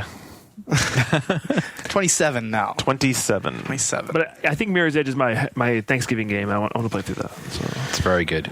Yeah, I definitely want to play it. I mean, like, we were just thinking about this during the break. I'm like, the other problem right now is, like, and we talk about this every year, but damn it, there's a ton of games now in my pile. 'Tis the season. But we are reaching the tail end of, like, the big releases. This is true. Prince of Persia is... no offense to anyone else whose game comes out after Prince of Persia, but Prince of Persia is kind of it for me. That's the end of the season. Yeah. Like, I don't know if we're hitting it or not, but I can tell you another game that I'm dying to play now is Persona 4. Fucking dying to play It's on my list. I'm dying to play that. Did you ever play game. Persona 3? Or no, I only started Persona 3. Dude, go play Fez. And I have Fez at home, too. I started it. I will say, I think Persona 4 ultimately a little better than even Fez. Like, the tweaks they made, like this, I initially didn't like the setting as much, because I really love the mega Tokyo, high-tech, crazy setting of Persona 3. And this one, like, you're a kid from the city who moves in with your crazy, like, CSI uncle in this little tiny town. Which sounds cool. It is cool, and like it ends up being an interesting setting, and it's a lot more variety. You're not always going back to the same dungeon. In Persona 3, you're in one dungeon the whole game. So in this one, there's multiple different dungeons with the different themes.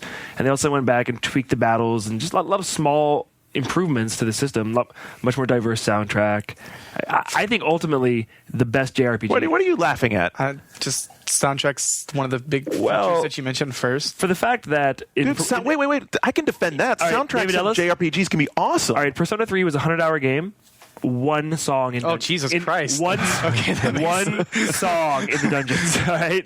That makes sense. So this one, multiple songs. Couldn't you have had Fitch record some remixes for you? He probably could have. But it's also a dating. It's a good dating game too. It's a great JRPG. It's also a fun, entertaining, really well localized dating game. Are you going to do a companion book? Everything I learned about dating, I learned from Persona. You learn a lot about dating demonic goth chicks in Persona 4. But I'm not alone in Twilight this. comes out this weekend. There are going to be tons of demonic goth chicks you have opportunity to pick up. Those girls are actually Mormon. Actually, just whoa! Twilight's Mormon. It's not a secret. Twilight is written by Mormon. But Persona 4, I would even venture to say, best Japanese role-playing game on any platform this year. Wow. Yeah. And I played them all.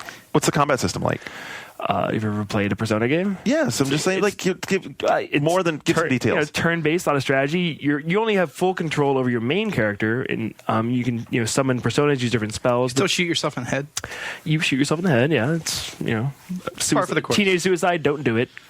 But yeah, Persona 4 is spectacular. I mean, I can't say enough good things about it. That wasn't one of the games I was going to talk about, but I have been playing it. It's really good. Yeah, dude. Every time I walk by, a shooter, except for shooting yourself. You do shoot yourself in the head. Every time I see it's PS2 again, right? Yes. PS2. Yeah. It's a thank you note. It is. Well, thank you note. And it's especially cool that they've already said that they did the full everything included version right off the bat. There's not going to be a Fez. There's no worry to worry about that. I'm afraid that Persona 5 could still be for PS2, though. We'll see. No, really? Yeah, we'll see. Wow. How does it look? So then visually, how would you say it stands up? I mean, it shows its age. Did you play it on PS2 or on a PS3 that has backwards? Persona 3 I thought looked nice. Yeah, I mean, it looks just like the same engine as Persona 3. Okay. The art's really good. Like, the character illustrations are excellent. The aesthetics are really good. But, the detail is sparse. It's a PS2 game. But, it looks fine. It's aesthetically pleasing. So did you play it on PS3? I played it on PS2, actually. Because I have to say that one of the things I did last week was I got my PS2 memory card reader from Amazon because one of my projects for the fall is to finish Final Fantasy 12 because I've finally realized I'm not actually going to ever plug my PS2 back in at home. For me, and I'm the consummate Final Fantasy fan, I beat Final Fantasy 7, 8, and 9 in Japanese and in English, and Final Fantasy 12 I got really close, but I never finished it. Really? The last dungeon's fucking huge. Dude, I beat 7, 8, and 10 because I didn't play 9. And you weren't missing much. I thought 9 was good. It's like a return to... I'd give it an 8. All right, I beat 7, 8, and 10. I have to finish 12. I have to finish 12. Anyway, that's one of my projects. And I want to play it on PS3 because Jeremy is a firm defender of you put it on a PS3 and it does look really, really good. What were we talking about before he brought up Persona 4? I had something to comment. Mirror's Edge. Mirror's Edge, then... Mm-hmm. I think that was it. That was it. I don't know. Pour me some more champagne while you're thinking about your next game. Well, as long as we're talking about... Continental edition of what you want to play. We're with the Continental. So I'm talking about random Japanese RPGs. I'll talk about Tales of Symphonia, Dawn of the New World for the Wii. That's the Wii one. Came out this week. And I was a big Tales of Symphonia fan for GameCube when it came out 4 years ago. But I can see where this is going. Yeah, for 4 years later, and for a new system, there's expectations, and those expectations aren't repurposed assets, which is what this game largely is. I mean, it's in the same world, so it's not that weird that you're going back to the same places, but these same. Maybe a new texture on the building. Well, sometimes there's snow where there used to be no snow. That's nice. Or it's raining now. Seasons change. Oh, dear. People change. But, it's not a bad game. I think what did I give it? A C+, B-, something like that. But, it's a little by the numbers. The battles are slightly better than the first game, but the main character is really obnoxious, like this emo, whiny asshole who sucks, and his little girlfriend who sucks even more. I mean, he has high-pitched voices. But then, you get the Just to guess. the beloved characters from the first game start showing up, but most of them aren't in your party, and those who do join your party, you can't really completely control them or change their equipment or anything. And I mean, it's not bad, and it's probably the best JRPG this year on Wii, but there's better stuff elsewhere, like Persona 4 or Tales of Vesperia for 360. Much better than Tales of Symphonia. Yeah, everybody likes Tales of Vesperia. That's another one that's on my pile at home that I really need to get to. It's very good. So that's enough Tales for now. Okay. I want to get to my other really big thing that's been ruining my life this week. Go on. And I feel like this is a punishment, a continuing punishment to me for being a huge Sonic the Hedgehog. This is all I hear from his office. Okay, which one are you playing? Because I've been playing Sonic as well. I've been playing Sonic Unleashed for the Xbox 360 and PlayStation 3 home internet. I too. Have you played the Wii one as well? No, I want to, but now I don't actually. Initially, I was like, I'll play all the versions. I'm like, no, I'm not going to play through this. I was there when this you shit made that again. offer. So no. My one of my numerous issues with Sonic Unleashed. Where to begin? Is is why is there so much fucking Werehog? Like, I wanted it to be a Sonic game. Let's go back to the beginning where...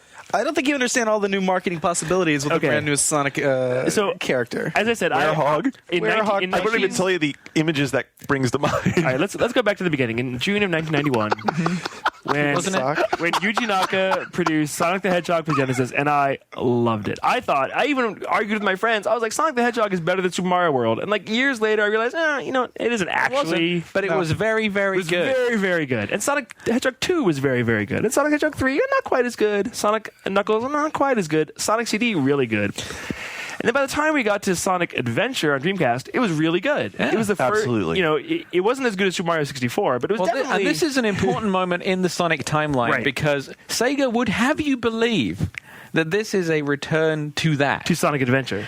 To the point where it pretends to be an adventure game. Right. It even has like some of the same trappings that were acceptable in Sonic Adventure, like walking around boring little hub towns, talking to people about nothing, and playing as other characters besides Sonic, often known as Sonic's shitty friends, like Big the Cat, Knuckles the Echidna, Vector the Crocodile, Charmy the fucking Honeybee, whoever. I don't care. I don't play as Cream the fucking Rabbit. All right, Zany Rose, whatever. So every game since Sonic Adventure has been worse and worse. Sonic Adventure 2 was worse. Sonic Heroes was worse. Shadow the Hedgehog, life-endingly bad. That was so bad. Sonic the Hedgehog for Xbox 360 and PS3, like the nadir of all time. Horrific.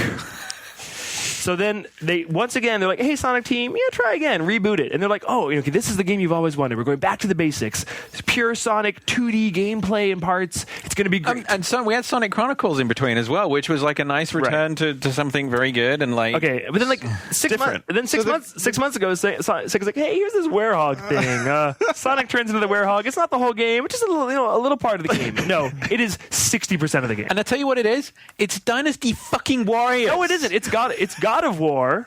It's God of War meets Dynasty Warriors meets Kingdom Hearts. Exactly. What it is. Sonic game? All of it back. I was watching you play this, and what I don't understand is why is there motion blur when he's punching? Because he's not moving that fast. Okay, is he drunk? I will is say he high? the Sonic engine they built is not a bad engine. And when it's doing my favorite parts are the Sonic parts. Yeah, when you're playing a Sonic, and it's so fast and so exhilarating. But there's also that's what they showed originally, and everyone was stoked for it. But even the Sonic bits have problems. Like they made some really strange decisions. Like it's 2.5D, right? And parts of it steering in 3D is hard. Yeah, and you're going so fast because he'll be going around a bend, and like you think, and it gives you these bumper controls where you can essentially switch lanes. But they don't really work that well. They don't work. Yeah, they move dodging to the shoulder button, which is very strange. But the other might explain the 60% Werehog. Well, but the other problem with the Sonic bits is there's this super boost, Sonic boost thing where you hold on a button and it's a meter you have and it just makes you go super fast on autopilot where you don't even have to steer anymore. It's called steroids. Yeah, but I mean, it looks really pretty, but you can kind of just barrel through the levels with no strategy. But the other weird issue is since Sonic Adventure 10 years ago, you press jump again to home in. No, let's change all that. Let's fundamentally alter the gameplay that everybody knows. Now you jump with one button and home in with another button, and the homing doesn't always work. Homing will send you to your death a lot of times. Yep. The camera, while better, still is your enemy. A lot more in the Werehog stages. The camera will suddenly go above you or behind a wall. But yeah, the real problem is if it was just the Sonic levels, if it was just that, it would be a decent game. Yeah. But it isn't. It's mostly these Werehog levels, and it's just not as fun. And the Werehog is combat, but then the Werehog stuff is also really badly communicated, almost puzzle-solving platforming. And a lot of crate pushing. There's crate pushing, and just in case you missed it, the giant boulders have handles on them. Oh, good. Does it have exploding barrels? Oh, it just should explode. But everything explodes with the Werehog. He has stretchy arms as well. He has stretchy arms for no reason. So there's lots of inching along on the sides of But there's things. also a lot of really, really old-school trial and error, off-camera objective. So you'll be creeping along this ledge and you come up to a dead end and you can't see and you can't move the camera and you have to jump out away from the wall and then double jump to the side and maybe grab an enemy who's shooting at you that you couldn't see when you were on the wall. And also, there aren't enough checkpoints, and there's a traditional old live system, and it's pretty unforgiving. And there are a lot of enemies you really can't kill them normally. You have to kill them using God of War style quick time event attacks only. You've encountered this, right? Like a lot of enemies are like that, and they're pretty frustrating. And at this point, any more time that we spend talking about Sonic is obviously out of respect for the Hedgehog and not the game. I was going to say, unless you're one of these kids that can only receive sexual climax by staring at Sonic the Hedgehog, would you want to play this game for any reason whatsoever? But what's weird is Sonic has a huge following, and a lot of them are like of child making and bearing age. And I'm always confused, like, why do you still play these games? Like the whole time I'm playing this game, I'm reminding like a year ago when I was loving Mario Galaxy, and like Nintendo was able to take their mascot and like add new shit that was interesting and to me and challenging to me, and I didn't feel ripped off. And like the Sonic game, I kept feeling ripped off. Like, and in Sonic, it keeps hinting that it's going in that direction. Like you get to this point where you have this this very convoluted story about what's happening with the emeralds. And the story is also much more kiddie this time. I almost felt like they realize, hey, this is for kids. We're going to make it like it's a kiddie story, but it's got this big hairy monster with big claws that's like slashing stuff and killing everything and growling and shouting where's Robotnik in all this? There's this Eggman is kind of the and you have a new. You thought Tails was annoying enough. No, they invented something more annoying called Chip. This little thing who flies around, loves ice cream, and Chip. I don't even know what he is. What I would ask, like, the reason they haven't been able to go with Super Mario Galaxy and do something good with it is it because the base mechanics behind the Sonic Hedgehog games were so like there wasn't much there? I feel like they're afraid to just embrace what people like about Sonic. So they always keep adding shit in. They think it should be more complex than that. I think you're onto something there, but it has to be afraid to, because from the initial pitches that we got on this, like 8-10 months ago when we first were seeing it, it's like and what they were showing us had nothing to do with the werehog. It was all about the side-scrolling bits are very short. Yeah, those are like aspects of a large. And they cannot leave it alone. That seems to be the problem. Is like they made. I mean, like the 3D reinterpretation of the original Sonic is spectacular. Yes, and you're like, I'd play that. Sure, particularly because it's only $30. It's not a full price game, and it's like I'd even play a 3D version of Sonic 1. At this speed. So and then publishers it's like making me do this fucking combat. Publishers a lot of time ask, why don't you guys, journalists, give us more feedback early on? Why don't you tell us what your feelings are? Was there any doubt when you came away from that very first time we saw it over at Sega's office that everybody was universally praising, oh my God, this is what we wanted more of, and yet and everyone says, well, the werehog don't go back. Was not, I mean, like, if that came, like, as Shane said, it was like, kind of bait and switch. That's what I'm saying. And then it's like Shane said, he's spot on. It's like they are afraid to just do Sonic. Dude, there are these Tails levels that are worse than Kingdom Hearts Gummy Ship, because it's Tails plane. You think, I'm going to steer Tails plane. But no, it's Parappa the fucking I'm rapper. Just going to press buttons in time. Like, you don't even steer. Like, missiles appear on screen. You got to press X, Y, circle. Like, what? All right. Sonic hated it. Oh, it ruined my week. Wow. Sonic. It's as if I'm being punished for once loving Sonic. Yeah. This is not something. This sounds like it's not something that more time would have fixed. Between Sonic levels, to make myself happy, I had to go play Little Big Planet. And that made you happy. That game that no one cares about, allegedly. Unfortunately, I have Sony apologizing for its low sales in the news, but go ahead. There's nothing no one cares about. Well, there's been some moderation issues this week. Some of the really beloved levels were momentarily taken down. And then came back. I mean, as expected, it's a difficult thing to moderate this community. And, there's some...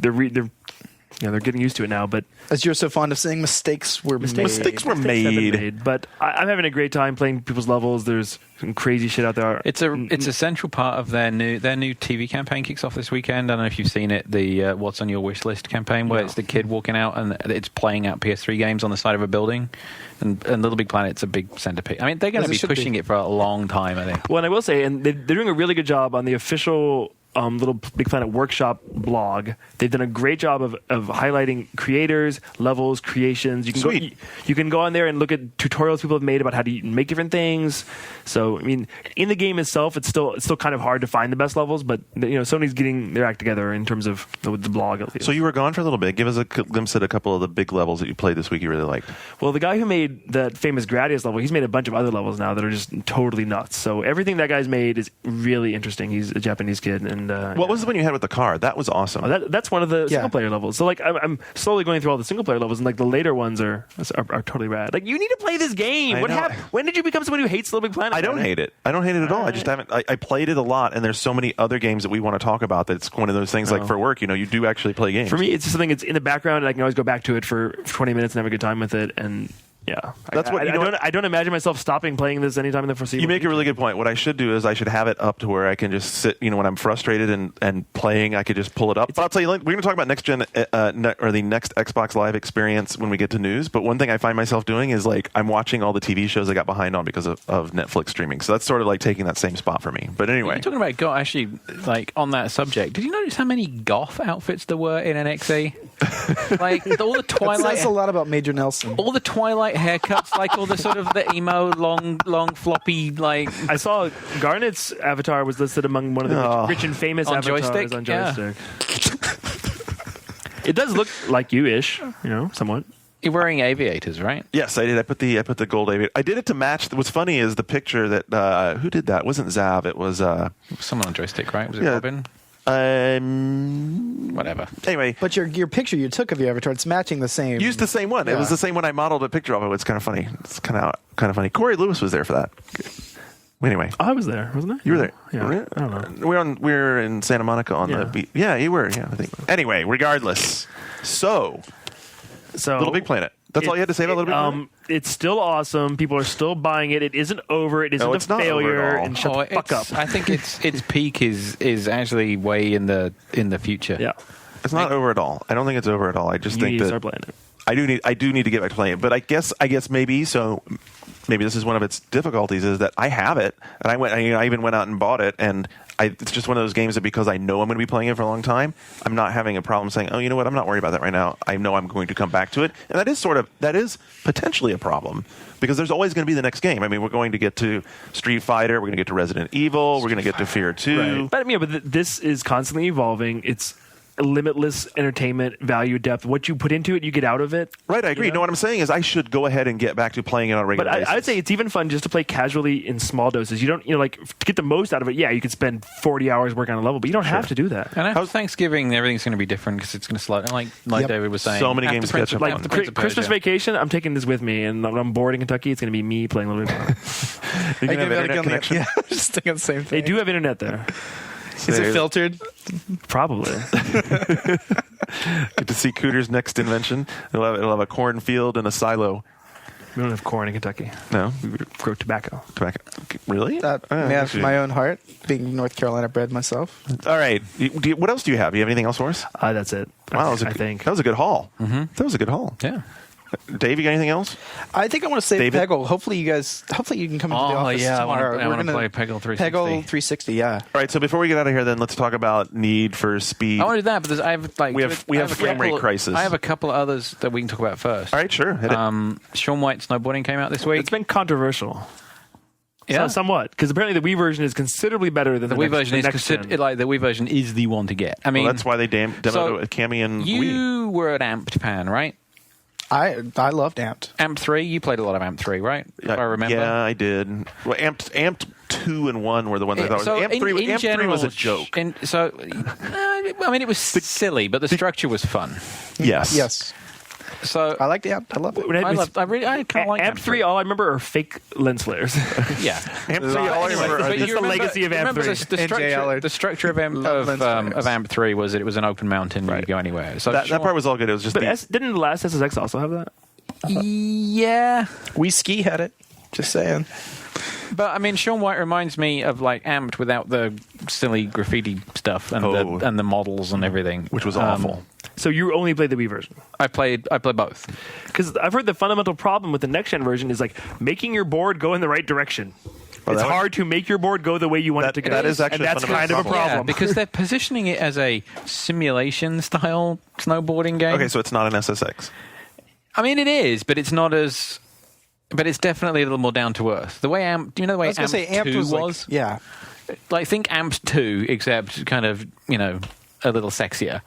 And that's kind of the basis for Sean White. But the what makes the Wii version best is balance board. Okay, so you're playing it with fucking awesome. Works. Really? Yeah. And honestly, like the other game that I tried that also supports balance board this week that is lousy with the Wii remote, but is great with the board is Skate It. Skate It with the remote is like the controls are so imprecise. You can think you're doing the exact same motion over and over and over, and it reinterprets it differently. That's what our review said. That's so difficult. How do you review a game like that? I mean, well, the review went up. It's like they told me to do this. I did something else. They said I did it. I did the same thing. It didn't work. It's completely imprecise. But when you're on the board, you feel it's a completely different feel of the game. It's both Skate It and Sean White have. I got an interesting that in question. common. So you played you mentioned the balance board and the Wii controls for a couple of things here. Yep. How well do you think Wii Active is going to work? We didn't cover it last week. You saw. I know you know what I'm talking about. The Wii Active is this new fitness game where they have Oprah's trainer helping them put together this thing. Is Oprah in it? That'd be awesome. No, but Oprah's trainer is, and so it has a number of things. It has a like a Velcro strap that goes on your leg and holds the nunchuck while you hold the rest of the Wiimote in your hand. Strap a nunchuck to your leg. You run, and so it's measuring your running and you do like punching games where you're playing like boxing. There's a number of different. It comes with a fitness band, which a lot of personal trainers use. So you're doing exercises anyway. Does this bode well or poorly for that working? Because that would seem to need some precision measurement. I'm not sure what the connection to the balance board games is. What he's saying is the fact that the Wiimote and nunchuck stuff isn't precise. It's not working, is what you're saying, right? Would that negate? Yeah, I mean, I bet if Skate It It supported Motion Plus, we wouldn't have the problem. That's a good question. Or do you think that they spent so much time working on the Wii balance board stuff that they didn't spend enough time with the regular controls? They've sold enough Wii Fit that Yeah. I mean, here's where we start. I guess the bigger question is this: what's worked with Wii games are Wii games where they distill the motions into very simplistic movements. Wii Sports works really well because it's distilled those down into small, coarse movement. You're just taking your arm and throwing it or whatever. Does it work when you try and refine it more? Whether or not you have a triple gyroscope what's the Motion Plus controller or not? Yeah. What do you think? Does it work? I don't know. I mean, for me, but playing these games trying to do with the Wii Motion stuff, it felt all wrong to start with. I mean, particularly for a board game, like where you're on a skateboard or a snowboard, whatever it was asking you. I mean, like the way Skate works is you're essentially you're doing these sort of very grand gestures on the screen, and that it's asking you. Are you drawing things? Basically, it's kind of that kind you of. Look like you're conducting an orchestra. Yeah, it's like you do this sort of like figure of eight pattern with the controller, and he'll do that. How is that supposed to relate to emotion on your skateboard? Well, exactly. So it's not even pretending to translate motion into gesture.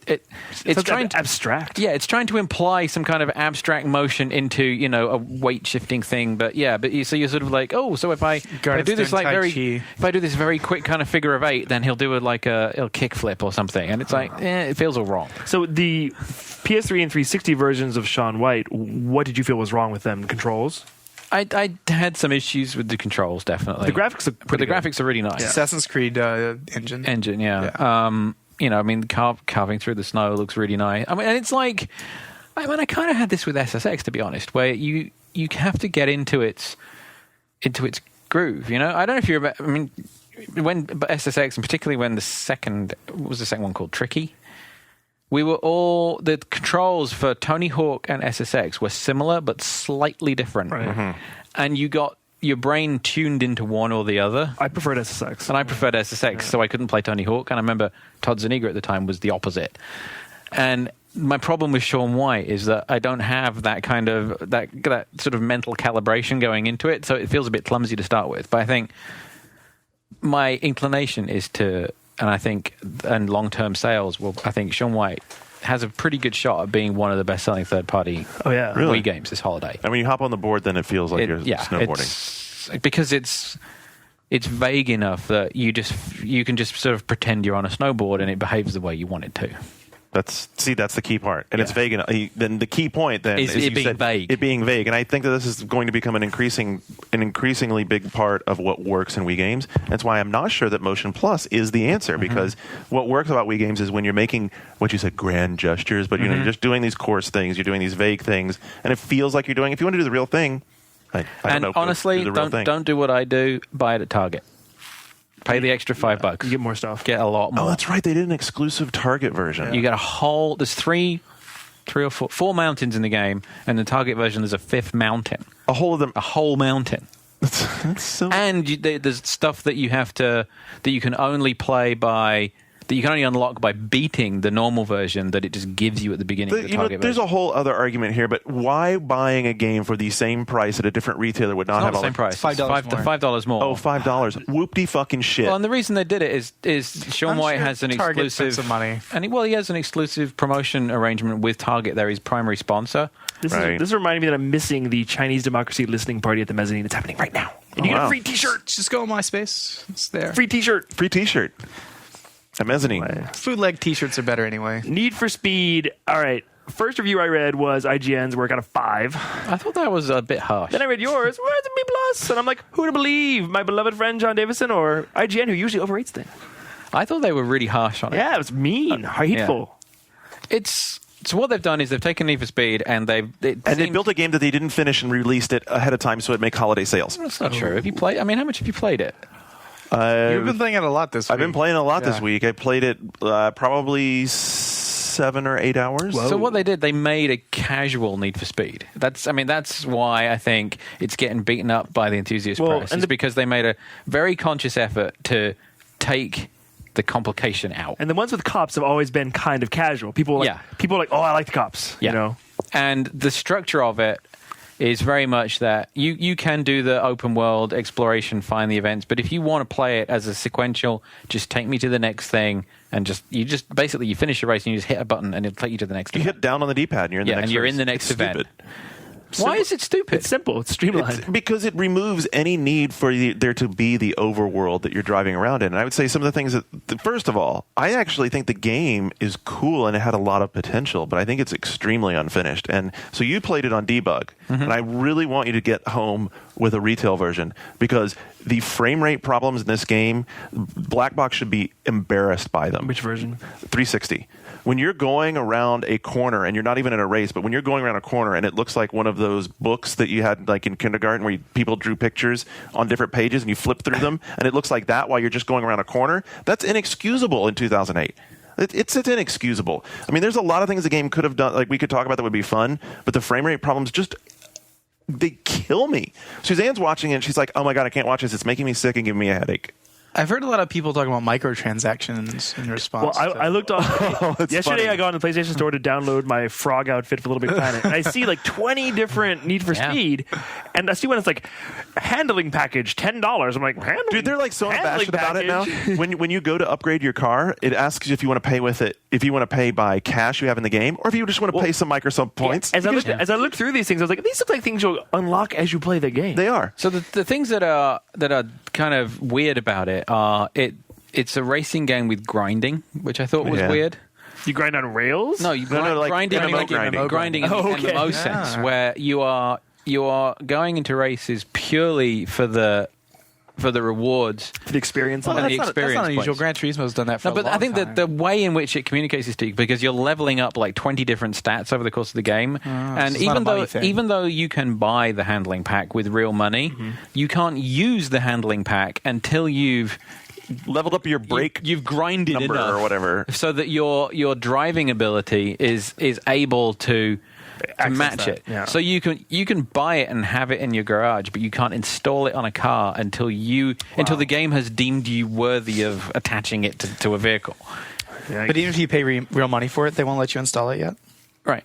Wow. That's interesting. Shady. So if what you like is about how you can hit the button and go to the It's next not race. necessarily something but I think that it's indicative of the way that EA and Activision. I mean, a lot of the gamers, they're now looking at the way people play games very differently, and it's like if you want to immerse yourself into the full experience, which in Undercover is total and utter bullshit. I mean, like I thought Carbon Maggie was Q? Carbon. No, Maggie Q can fuck off, and so can Agreed. and so can Christina Milian for that matter. Well, she's got a nice ass. And yes, she does. And but the Shea whole dating her? like. No.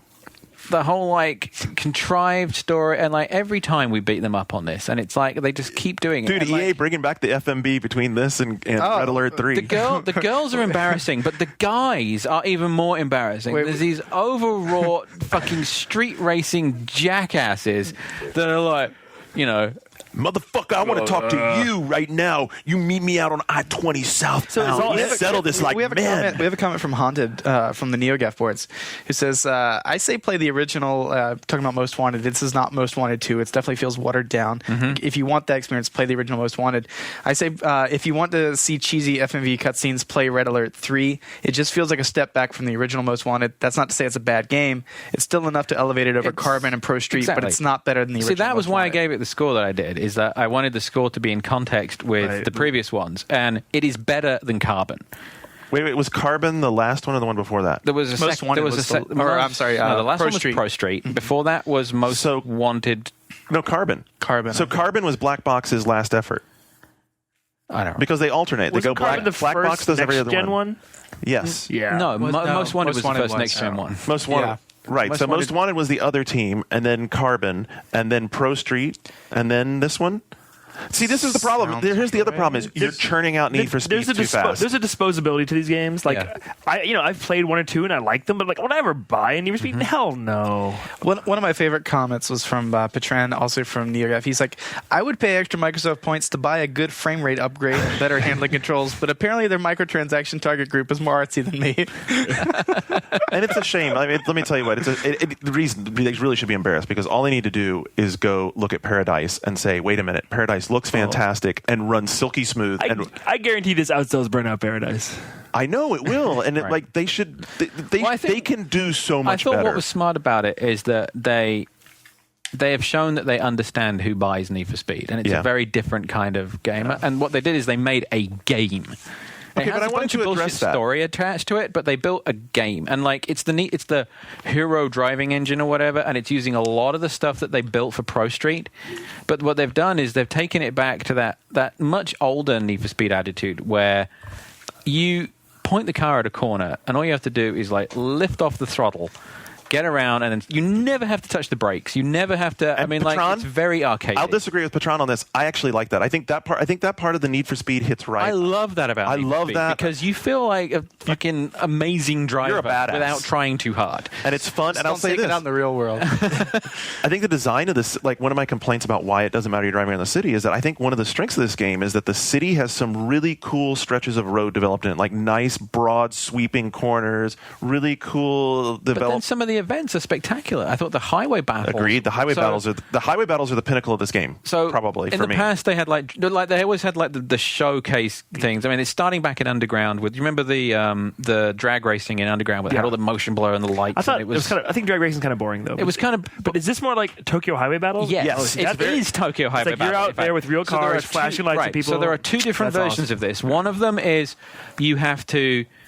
You start off on a busy freeway, weaving between the traffic, and there's two of you, and you have to get at least 1,000 feet in front of the other guy within a certain amount of time, which is very Tokyo Highway Battle. Yep. And then the other thing that you have to do is there's a race in the open, and this is where the open environment stuff really comes into its own, where you have to stay in front of the other driver for a period of time, and over the course of the game it gets longer. It starts out like a minute, but it gets up to like 4. You're like, holy shit. And it's like you're using the destructible stuff in the environment, and like you have to know shortcuts. You have to know the shortcuts, and you have to try and you have to weave through traffic in such a way that the other guy gets choked up, and you cause accidents so that they and like that sort of sense of chasing is really good.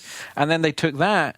And then multiplayer game this time. Did you play Cops and Robbers? I haven't done multiplayer yet. Team-based, objective-based driving game. 4 cops, 4 robbers. The robbers drive somewhere, collect something, and then it's essentially like these highway races where the cops are trying to work as a team to block the other guy. So like, cool. You have a guy. Like Hot Pursuit. It's like the Hot Pursuit mode, except but you have like a briefcase or whatever it is. I can't remember what it is that you have. So the guy that has it, the other 3.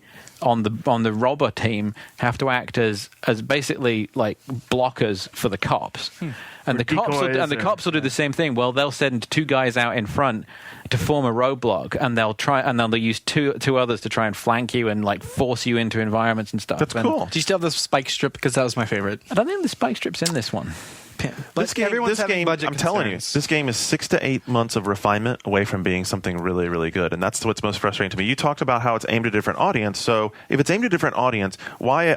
I understand there's no instruction manual to speak of, but why is there no explanation as you're playing the game of how to play the game? For instance, I had forgotten about the X button time slowdown thing, and they never explain it to you.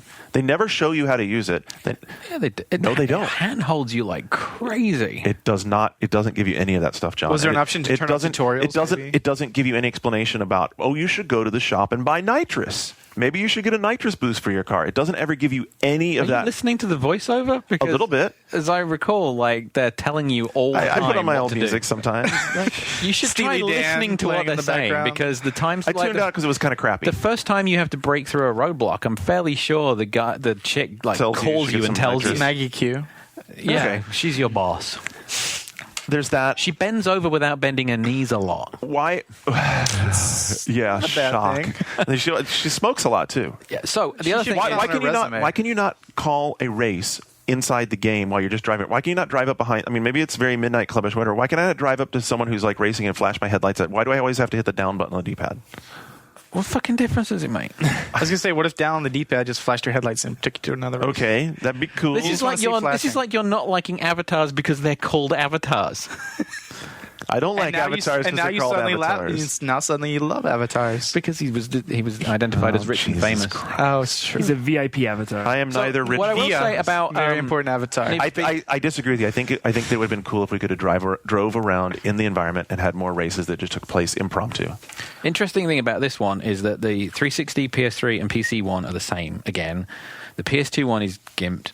The PSP version is different. The Wii version has a whole bunch of shit in it that isn't in the other version. Like family-friendly stuff? Wii, really? No, it doesn't have online. It has 4-player split screen, which I don't think Need for Speed has ever done since the Amiga days or There's something. your 4-player split screen. I was going to say. There's your 4-player split screen. It has support for every possible control method known to man, including being the only game that supports the Logitech wheel on the Wii. Wow. Can you play with 2 nunchucks?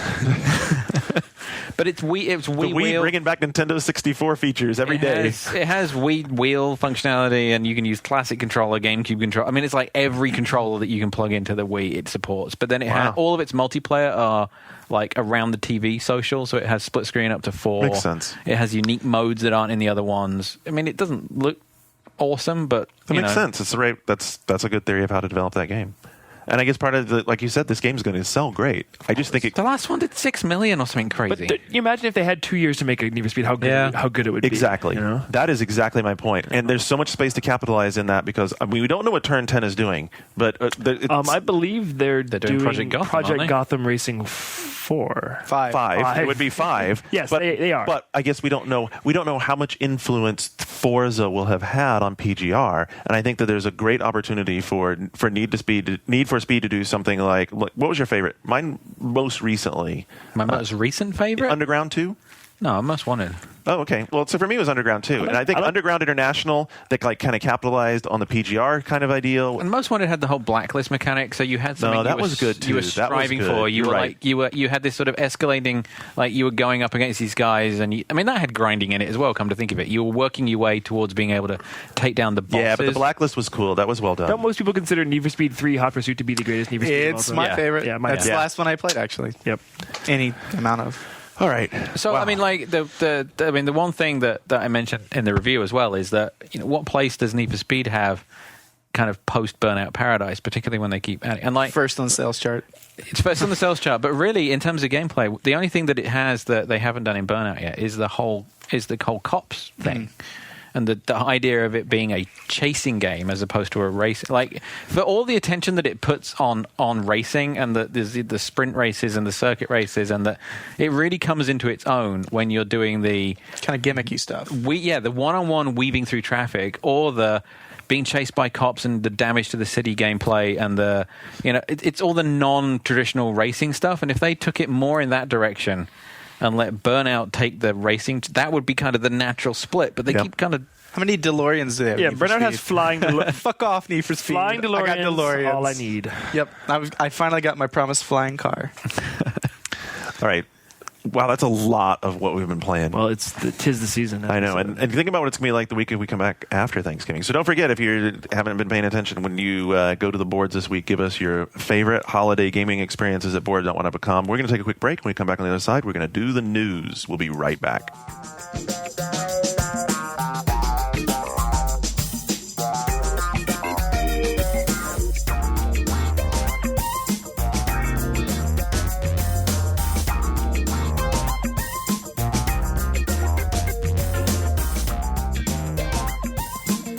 All right, folks, we're back, and we're ready to talk about the news, but I just immediately had to start the recording because we were talking in the breaks about reviews, and John said he's seen so many reviews this fall where the immediate response to the review was... You joyless fucks. Which is awesome. Why are there so many hateful reviews this year? Well, a lot of young games journalists who aren't used to surviving a fourth quarter deluge... Something you're reviewing 10 games in a week, and they're not having any fun anymore. Yeah, it kind of gets to you. It's not fun anymore. Like, why? It's a job. You lose your perspective. Forced to play it, you lose perspective. I've read a lot of things of games where I've played and have thought, that's okay, and where the review reads like the guy was trying to punish it. Like, it's like he hated the fact that he had to play it to start with, was never the intended audience for it, and just set about eviscerating the thing. And not particularly well either. Yeah. Like a lot of games where you're just like, Jesus, it wasn't that bad.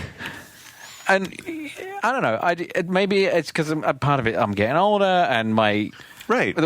I'm like, I look at a game. I'm like, if it. So if it said like well, me, like me, what? If I'm having fun with it and it's burning a few hours and it's not offending me, then Yeah, I'm trying to think of what review. Eurogamer gave something a 2 this week, and the review he hated life. Like, I'm not entirely. Wait, what? Are you saying that I'm opposed to liking a game just for having fun with it? Because I thought that I was good about that. Like at PAX when you were. But aren't you two the same geezers that were complaining about Gears of War 2 last week when you could just sit back and enjoy that game for what it is? Just saying. It's kind of joyless.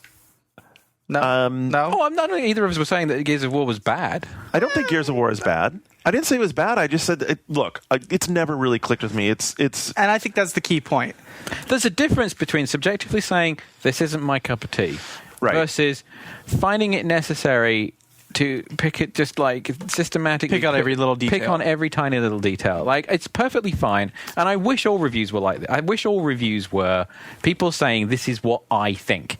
And this institutional bullshit has to go away because it doesn't work. Totally agree. And it's like, if someone could say the reason I am saying this is because it just didn't speak to me, and here is why it didn't speak to me. I think objective reviews don't work because I think a lot of people in the industry would make the argument that games are art, and art by their very nature is subjective. Right. So you can't objectify it. And to be able to, I don't think I've read a lot of stuff this year where they've not eloquently described objectively why they don't like it, and similarly haven't eloquently described why subjectively they don't like it. Which I will speak to right now, which is one of the reasons that I felt obliged to come back and talk about Quantum of Solace this week, because I listened to myself last week and I said, you know what? Okay, I did sound kind of inarticulate about it. It was stupid. I was not putting words to my feelings because I was trying to find a way to say them that didn't sound opinionated and just personal. But the reality of it is, fine. It is if just you can personal. back up why you feel the way you do about a game, then I think that is quite valid. And I think from game to game, like Sonic is a game where both, like I was playing it, it was so easy for me to articulate what's wrong with it because it's so obvious, and we completely agreed on and it. But there's a lot of examples that you can draw on to explain why it isn't enjoyable and why it's an uncomfortable experience and why it doesn't. But I've read a lot more than I've ever remember reading during a holiday season, where there's just been a lot of people where I'm like, Jesus, like, do you just not like anything? All right, so there you go. There's our little thing on reviews, and I'm sure that'll elicit a number of comments. So there you go. How about we talk about some news? The new Xbox Live experience launched. It was kind of a soft launch. So there's been a rumor floating around that we've sort of covered, but I don't know we've put a lot of stock in because I wanted to see how it panned out before I covered it as news, that there was concerns at Microsoft that the new Xbox Live experience would cause a new round of Red Ring of deaths. Every major upgrade and update with the system has, and this being the most major upgrade they've done, an update to the system. And very graphical in its nature, where it would cause those GPUs to start heating up again potentially and causing the warpage of the motherboards again. Anyway, it seems clear that for whatever reason they decided to start staggering it out, because right before the launch, then they said, cool, if you signed up for the test, now we're suddenly going to turn it on for everybody. I think that was also a way of holding the bandwidth down, don't you? Testing the servers as well, because there's just much more data you're pulling from their servers than the normal dashboard was, because everything is so graphics intensive. And initially there were some problems, but overall, David and I had very different experiences over the weekend. David had tons of trouble connecting to Xbox Live. Couldn't get his Netflix. Last weekend? Yeah, last weekend. Last weekend it was screwed up. I mean, but not everyone was. It worked. I couldn't even, I was trying to play Burnout Paradise with the kids, and Burnout Paradise basically requires that you log in, and it would just freeze. Yeah. I was. And you want to know what's completely bizarre? Is it worked for me without any trouble all weekend long, and I was oblivious to these problems. A different server. It could be that you had different, units. Yeah, whatever. I rented a movie and I had to log in every 4 minutes because it kept logging me out automatically because I was watching as progressively it downloaded. It was unbelievably. I wonder if it's ISP related. I mean, I wonder if my ISP has a different peering network that it goes through over the nets and winds up at the Microsoft servers and hits different servers, because it is really weird how different it was. It seemed to be hardware related. They made so many revisions, so many different innards. You think my box is different? I think your box is different. I don't think so. I think they all have the same networking stuff. Yeah, I think this was a connectivity issue. Yeah, I think it was a server side problem. Well, anyway, finally at the end of the weekend, Major Nelson did post that they've been informed. Major Nelson's been doing a good job. So if you ever have trouble with your live, obviously Mage has been all over, broadcasting all the time. We're working on it. He's not going to tell you much more, but at least he'll tell you that, we're experiencing problems. I think that the biggest news for them is that they have now passed successfully launch day, gotten it out there. The service didn't die, and it's great. And it's really great. So there are still some issues with sluggishness into just the overall experience. I don't have a Netflix account, but one of the guys. Netflix is great because it doesn't run off Xbox's servers. Netflix runs their own. Netflix was getting hammered last night, and if you were watching something, you were watching it in YouTube resolution, the lowest bit rate. Well, you know what is fine for me. Really? Well, it was as good as I get. Now, I'm on DSL. So, and what the interesting thing is, a lot of people ask about the HD, and I actually looked on Netflix's site. 5 megabits. You need to have, they can go down to about 3. They chose between 2 Microsoft codecs, and they chose the one that is less high def, but more bandwidth friendly. And it actually will run down to 3,600 BPS, I think. I was going to say the bare minimum we do on the site is 35 for HD. Okay, so it's they're right in that ballpark. And then you can still get the HD feed. And that's a really soft image at that bit rate. 5 megabits is better. The thing for me, and I've really enjoyed this, and you guys are going to laugh, is that I'm using it exactly like I thought it would. The Netflix has become like a PVR for me, and I'm watching all of the old episodes of The Office that I'd missed, because I watched Office season 1 and 2, and I kind of petered off in 3, and now I'm every night I'll just catch up. The fact that you can queue an entire season in 8 seconds and be watching within about 30 more, it's ridiculous. It's really cool. It's really great for me, and as far as quality goes. Yeah, I mean, it's not quite HD, but it is serving it to me in true widescreen and blown up. It looks good. Scaled, it looks good enough. I wouldn't say YouTube at all. I'd say it looks. The funny thing is, and we were talking about this when I hosted TechZilla the other day, is that I still have an SD DirecTV box, and it looks better than that. It looks better than that. Yeah, like upscaled SD is lower quality. You got to get an HD DirecTV box. I know. It's a whole other subject. Sunday Ticket. That's a whole other subject. That's a whole other subject. My soul hurts. I should have not lived in the place I'm living in as of 2 years ago, much less. You can't get Comcast there? He wants DirecTV. I need Sunday DirecTV. Ticket. You can only get that through. Right, and my landlord is difficult, and it was enough of a challenge to get him to let me put the dish up in the first place that going back and trying to get permission to put up the new dish is just, I don't even want to talk to him. Are you Dish Network? What are you? DirecTV. To get Sunday Ticket for football. Yeah, all the Anyway. It's great.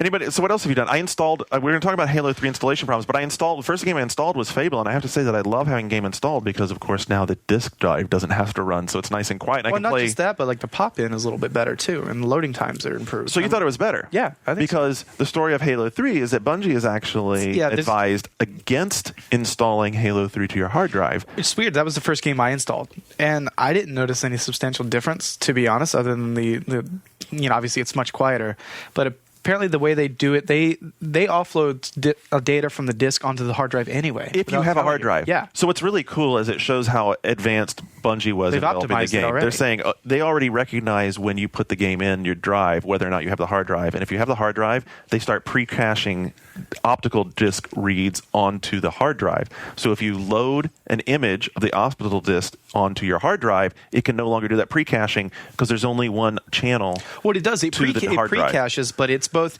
pulling the data off the hard drive and then putting it back on in a different partition. So because there's only one data channel to the hard drive, it kind of screws things up. So there you go. Don't install to Halos. Don't install to Halos. You know what? I bet they'll do a fix. I don't think so. You don't think so? It's not worth it. Why? They still have Recon coming around on the same engine. It'll probably work for Recon, but probably won't work for. They're going to recode Halo. Yeah, I don't think it's worth it. I don't think it would be recode. I think it would be an interesting trigger, an easy to do trigger where they just said if game type has been downloaded and loaded to the hard drive. I would say if they can do it with minimum effort and time and money, they would do it. If not, have you made your avatar yet, Shane? No, I want to. Especially now that I see how crazy some of the people here, like Skip's avatar. Andrews is awesome. Terrified me. He has Princess Leia hair with a handlebar mustache and a monocle. Yeah, it's awesome. Yeah, I want to see how abstract I can get. I'm going to do it this weekend. Ryan Payton has an awesome avatar. His looks like Moloch from Watchmen. Nice. Mike Donahoe's looks exactly like him. It's scary. Does it have a rainbow shirt and like pink sneakers? And then someone else. Who else was like? There was spooky house. Oh, Kathleen. Hers is spookily she could like never get a me to look right. So I know she was very happy to be able to get the avatar right. Yeah, I think they're kind of cool. The biggest thing for me actually is how well the functionality of it works. Is that it's very easy now to navigate through content. I really like that when you go to a game, it's very easy to page through the different content pieces you want. Like if you want to go grab a map pack, or if you. Oh, by the way, Microsoft, what the hell are you thinking? 250 points for an enhanced theme? That's like $3. Well, those are $3 and they raised the price on the theme. Themes are now 250 those are points. Premium themes. Yeah. No, those are the themes that matter. Those are the 3D themes that have the cool pieces that sit in your set while you're. Yeah, in the party system, you get like Halo vehicles. I don't like even using the graphical friends list. I mean, it's nice eye candy, but it's so much easier just to use the guide. Okay, I agree, but it's still kind of bullshit. They gave us the new experience, and then the themes that make it work well, the ones that are cool and themed to your game, cost $3.15 on PSN. The premium themes also cost money. There's enough with premium themes costing money. There's a precedent for premium content costing money. We're advertising and supporting your game. Let us have that shit. We talked about Netflix for a little bit. Netflix has an uncomfortable situation of many different license holders. So Netflix streams through 360, and Netflix also has Sony Pictures. I want my goddamn Karate Kid. You want your Karate Kid. And Ghostbusters. Yeah. Oh, wait, that was one of them? Yeah. I watched Ghostbusters. That was one of the first movies I watched on Netflix. It's still in my queue. I want my Paprika, and I want my Evening with Kevin Smith. That's a good choice. Yeah. So anyway, the Sony Columbia Pictures are no longer streaming through the Netflix arrangement with 360. If you go in and look at your instant queue online on Netflix, it'll tell you that it's not enabled for 360 streaming. Sony says that. Basically, they say that it's a new avenue of distribution, and they continue to work on the distribution models with the different providers. Bullshit. It works on the Blu-ray players that do Netflix streaming. It works on the other standalone player. Basically, it's just Xbox. They took their ball and went home. Yes. Well, Netflix, for its 2 cents, put in that these movies are still available to be watched on subscribers' computers and on TV via other partners' devices, and we hope they'll be licensed for 360 shortly. But I don't have the other device. I have an Xbox. Honestly, I wonder why no one. I mean, this may happen. Someone should file some kind of antitrust complaint to the FTC over this. Yeah, because it's specifically targeting one device over the rest of them, and that's wrong. Yeah, totally. If it comes out that this, it would be monumentally petty. It's been bitched about so much, and it's so petty. I'm sure it's not going to be long before it's like, oh yeah, it was just some. We flipped a switch. Yeah. There was a dude down at the data center. Yeah. He flipped the wrong switch. I'm sorry. The Sony intern that turns on all the PSN content once a week accidentally hit the wrong button. I'm sorry. It wasn't. It's not as if they're not getting licensing fees for every person who rents those films. Right. Can you imagine them telling all of the Sony BMG music partners, you know what? We've decided we're not going to license your music through Zune anymore. So sorry. Apologies. Really but I mean, legally, Sony could have the right to. We want to make our company's things exclusive from a business to our standpoint, device. From a business standpoint, I understand the move, but it's still bullshit. Yeah. Plus, that's what got them into the mess they're in the first place. Yeah. By the way, did you see, not that we're a music show, but did you see the announcement today that if you have a Zune pass, you now get to keep 10 songs per month with your Zune pass? That's fucking awesome. I think it's awesome. Whatever. Why are you rolling your eyes? I didn't. I looked down in disinterest then back up because again. I own an iPhone. Yeah, who has a Zoom? Garnet does. Garnet has a Zune. So, anyway, the latest Love that figures. Zune. I do like the Zune. It's fucking. Anyway, whatever. Sony had the 2-year anniversary of the PlayStation 3, and they put out a number of very happy celebratory posts. One of them on the PlayStation blog talked about the number of subscribers they have to the PlayStation Network, and they said that they now have 14 million active accounts. Now, this is interesting. A couple of people have contacted me privately over the last week and said that Sony measures the active accounts on the PlayStation Network differently than Microsoft does, and that they include people who log in through the PC to download games to their PSP, and that they also include PS2 members. But that wasn't. They just merged all of that because they killed Underground today. Yeah. But I saw that they killed Underground. But I think Microsoft still includes Xbox One, Xbox Live users as well.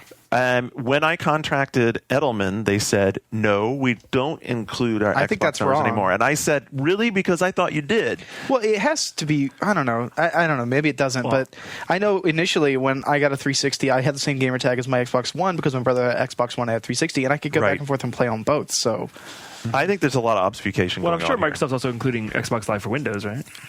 No. No, all they don't- 5 of no. those people. All 5 of them, right? But that is a lot of people in 2 years. 14 million. The amazing part, I think if you're a PS3... What's the percentage of like systems to people who have signed up? Because Microsoft, it's about 50 or 60% at this point, which is a good number. Like, Are we talking gold or live period? I think it's gold. I think They gold. don't usually differentiate those. Well, Yeah. that's They because that's traditionally the don't other give you major those numbers. difference. Is like the PS3 is a connected device, and you're either connected or you're not. Right. Whereas Yeah. on 360 there are 2 levels of connectedness. But you can have an account on the PSN or PS3 without being on PSN. We do know that Xbox is reporting gold numbers. Okay. It's just gold. Yes, they do. So I've asked them that question many times. Promise, cross their heart. Well, I think you might. I think they tell you it's gold numbers. I don't think they ever have given out the number of gold subscribers to Xbox Live ever.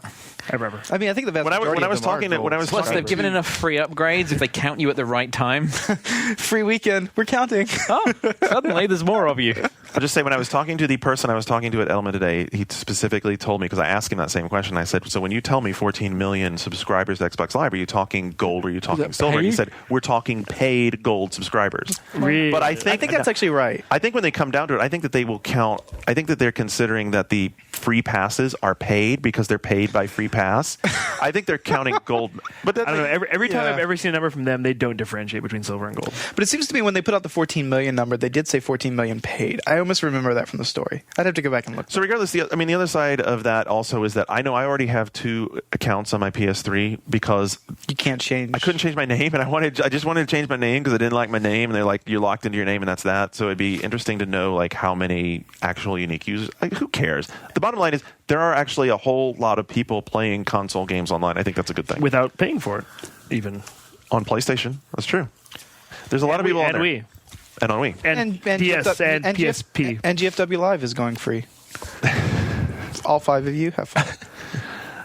It doesn't even matter as far as paying for online stuff. It really doesn't matter what console you might think is king because the PC is the king, as the Wrath of the Lich King expansion for World of Warcraft. One day. 2.8 million. You know the shocking thing is, I actually think that number's low. How do you think that number is low, dude? That is absurd. I don't know. I mean, you hear the 10 million subscribers, like.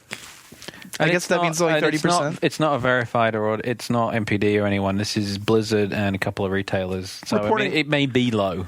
It might be low, low or high. That we're not talking even first week. That's just It's still amazing. It's a crazy number. That's day one adopters. I think Gears sold like 1.2 million day one. right. So this is Yeah. over double that amount. It's almost 3 times. Yeah. They unbelievable. have a captive audience. Yeah, and you know, I recently went back to start playing WoW. yeah. I'm on the. Slow, I think a lot of people did. I'm on the slow march to 70, and so far so good. we don't have the story here, but you know, the first 70 to 80 took 27 hours. yes. 27 Can you hours. imagine? And 20 it only took like 37 hours for someone to actually go through and complete every single dungeon in the entire Well, he's already done all the content. Oh, yes. All the content. One of the interesting is they've added achievements to WoW, and it'll actually ding and mention to you when the first person in your realm from a certain class or race dings 80 for the Oh first my time. God. I gotta say, that's kind of cool. Just make you jealous. You're like, fuck. I was like, fuck that dude. That's the scarab But lord. there was also right there was there. also another story where someone, I don't know if they died or not, but someone collapsed after playing for like 24 hours straight in Europe. We had that story. I didn't bring it. Was it in Korea? Europe this time. Wow. It was in somewhere in Scandinavia. Yeah. Sweden. And it was like Scandinavia. Europe is like the biggest growth market for PC gaming in the world right now. They've had a huge explosion in PC gaming. I saw tons of ads on German MTV while I was in Europe for online games all the time. And German MTV is having their own game awards with Hideo Kojima and Jade Raymond. Wow. Yeah. Are they hosting? Are they co-hosts? They're That should be awkward. special guests. Delightfully awkward. Delightfully. I would pay good money to hear Hideo Kojima speaking German. So we talked a little bit, or I mentioned it, I gave a little prelude to Sony explaining Little Big Planet's low sales number in a report from Ars Technica, the head of public relations. It's low sales number in 4 days of sales on the October NPDs, mind you. 4 days of sales. David Wilson, who's the head of public relations in the UK for Sony, said in other times of the year it would be clear number one. And he also said Sackboy hasn't even hit his stride. And he said that he thinks it's still a hardware seller.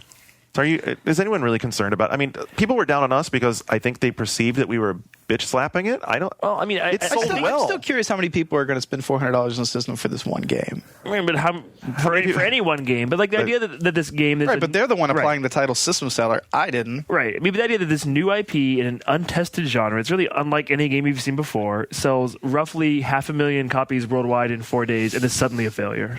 I don't think it's a failure at all. I think it's too early. We're reading a news story about how the low sales numbers can be explained. Right. Well, but Sony is the one putting out the information, so obviously they're the one doing. Well, spend they're control. responding to people complaining about like your game didn't sell. Why? It's not like Sony made a big press release. Our game didn't sell. I think that they felt the need to reply is telling. I don't think they even need to reply. I agree with you, Shane. I think that this fucking game is already a success. It's doing well. It's going to be a long-term game. And the fact that they needed to try and say the same thing we've said a bunch of times. Oh, it's the fall. Oh, there are a lot of games. Oh, it's a new IP. I don't know. I think new IPs are so much about the perception issue. So them putting this out, they're trying to change the perception that it is a failure, because that becomes a self-fulfilling prophecy. If something is deemed a failure, people don't buy it because they don't want to be a part of a losing team. Maybe That's just my thought. I think they also add some validity to the argument by addressing it and not just saying, "Hey, we've sold a fuck ton. What are you talking about?" I think that's all I need to say. We've sold a ton. We're happy. It's doing great. And they also have been talking about portable versions of Little Big Planet, Rock Band, and Guitar Hero over at the MTV Multiplayer blog. John Kohler, who's the Sony America hardware marketing chief, said that Little Big Planet was going to be something they kept working on. It's very definitely, he called, expansionary. Whether that's going to be on the PlayStation Portable or not, I can't really say. We certainly look at Little Big Planet franchise as a going forward franchise for us, and that speaks to the PlayStation brand overall. They also talked about music games. He said that the PSP is a lot different than your traditional handheld product, and music is the number 2 use on the PSP behind gaming. So marrying those two concepts is huge to us. Why haven't they done it yet already? I mean, where's still doing R&D on peripherals? I've heard Guitar Hero is being made. Peripheral or no peripheral? No peripheral. Thank God. Well, I mean, the Guitar Hero on DS with the advent of the DSi, that kind of like screws those guys over. It Probably really don't does. want to be in a similar situation. Yeah. If they have a PSP 4000. I don't have any answer to that. But how do you do a Rock Band or a Guitar Hero on PSP? Well, it has six buttons. That doesn't sound fun at all. Has analogs. I know. I say change the has a gameplay. nub. I don't know. I'd say change it completely. Like come up with something new and unique to take advantage of like those inputs. Or bring back like the frequency and amplitude genre. I mean, those games are great. I saw a girl playing Guitar Hero DS on the bus yesterday, and she was really into it. And I was like, "That's kind of Really? crazy. I've never So seen she was that like, before." she had like the whole thing. Dude, where she was like strumming rocking away. out. Really? Yeah, she was Was going. that next she was to a going. hobo pooping himself? It was Dirty 8. Oh my God, it's crazy. Love it. Let's see. The next story is this is about a Nintendo and a projected top 5 selling games list that Gamasutra put together. So based off sales projections, they came up with this top 5 list. Super Smash Bros. Brawls at 3.5 million, Mario Kart Wii at 3.4 million, Grand Theft Auto 4 for the Xbox 360 at 3.2 million, Wii Play at 3 million, Wii Fit at 2.8 million. That's for the year, right? Yes. Do you see a Wii trend here? Just a little bit. Do you guys have any interest in that? That's done. Not a shock. I mean, they're at the top of the list every fucking month. It adds up. They aren't at the top of my list. No. We Play not your favorite game of the year? No. I was in Toys R Us last night, and the number of copies of Wii Play was just shocking. It was like an entire aisle, the whole bottom shelf was just Wii Play boxes. Defiling your Wii Play vision. But don't you get That's the one with the controller. Oh, okay. It's not the one. What's the one you get with That's Wii Wii Sports? Sports, one of Shane's pinnacle, other than Super Mario Galaxy, of Wii experience. I would play Wii Sports right now. Yeah. Well, one thing you eventually may be able to do, I guess, is play Wii games online with a more friendly interface than you have right now, because Reggie has been quoted in the latest Game On column over at Forbes as telling Chris that they have always had a plan. They know exactly what they're doing with community. It's just a more Nintendo-focused sort of plan. It involves a lot of friend codes. A lot of numbers. A lot of future cryptologists coming out of the Wii experience. Reggie says, Nintendo has always had a vision on community. The issue is that we define community differently than our competitors. Our consumers do want a sense of community, and we're going to deliver that, but in a way that's unique to Nintendo. I was thinking about this because Wii's been out for 2 years, and I remember when I first hooked up my Wii and made my Mii, and people were sending me little messages like, "Oh, I'm going to do this. Fuck that!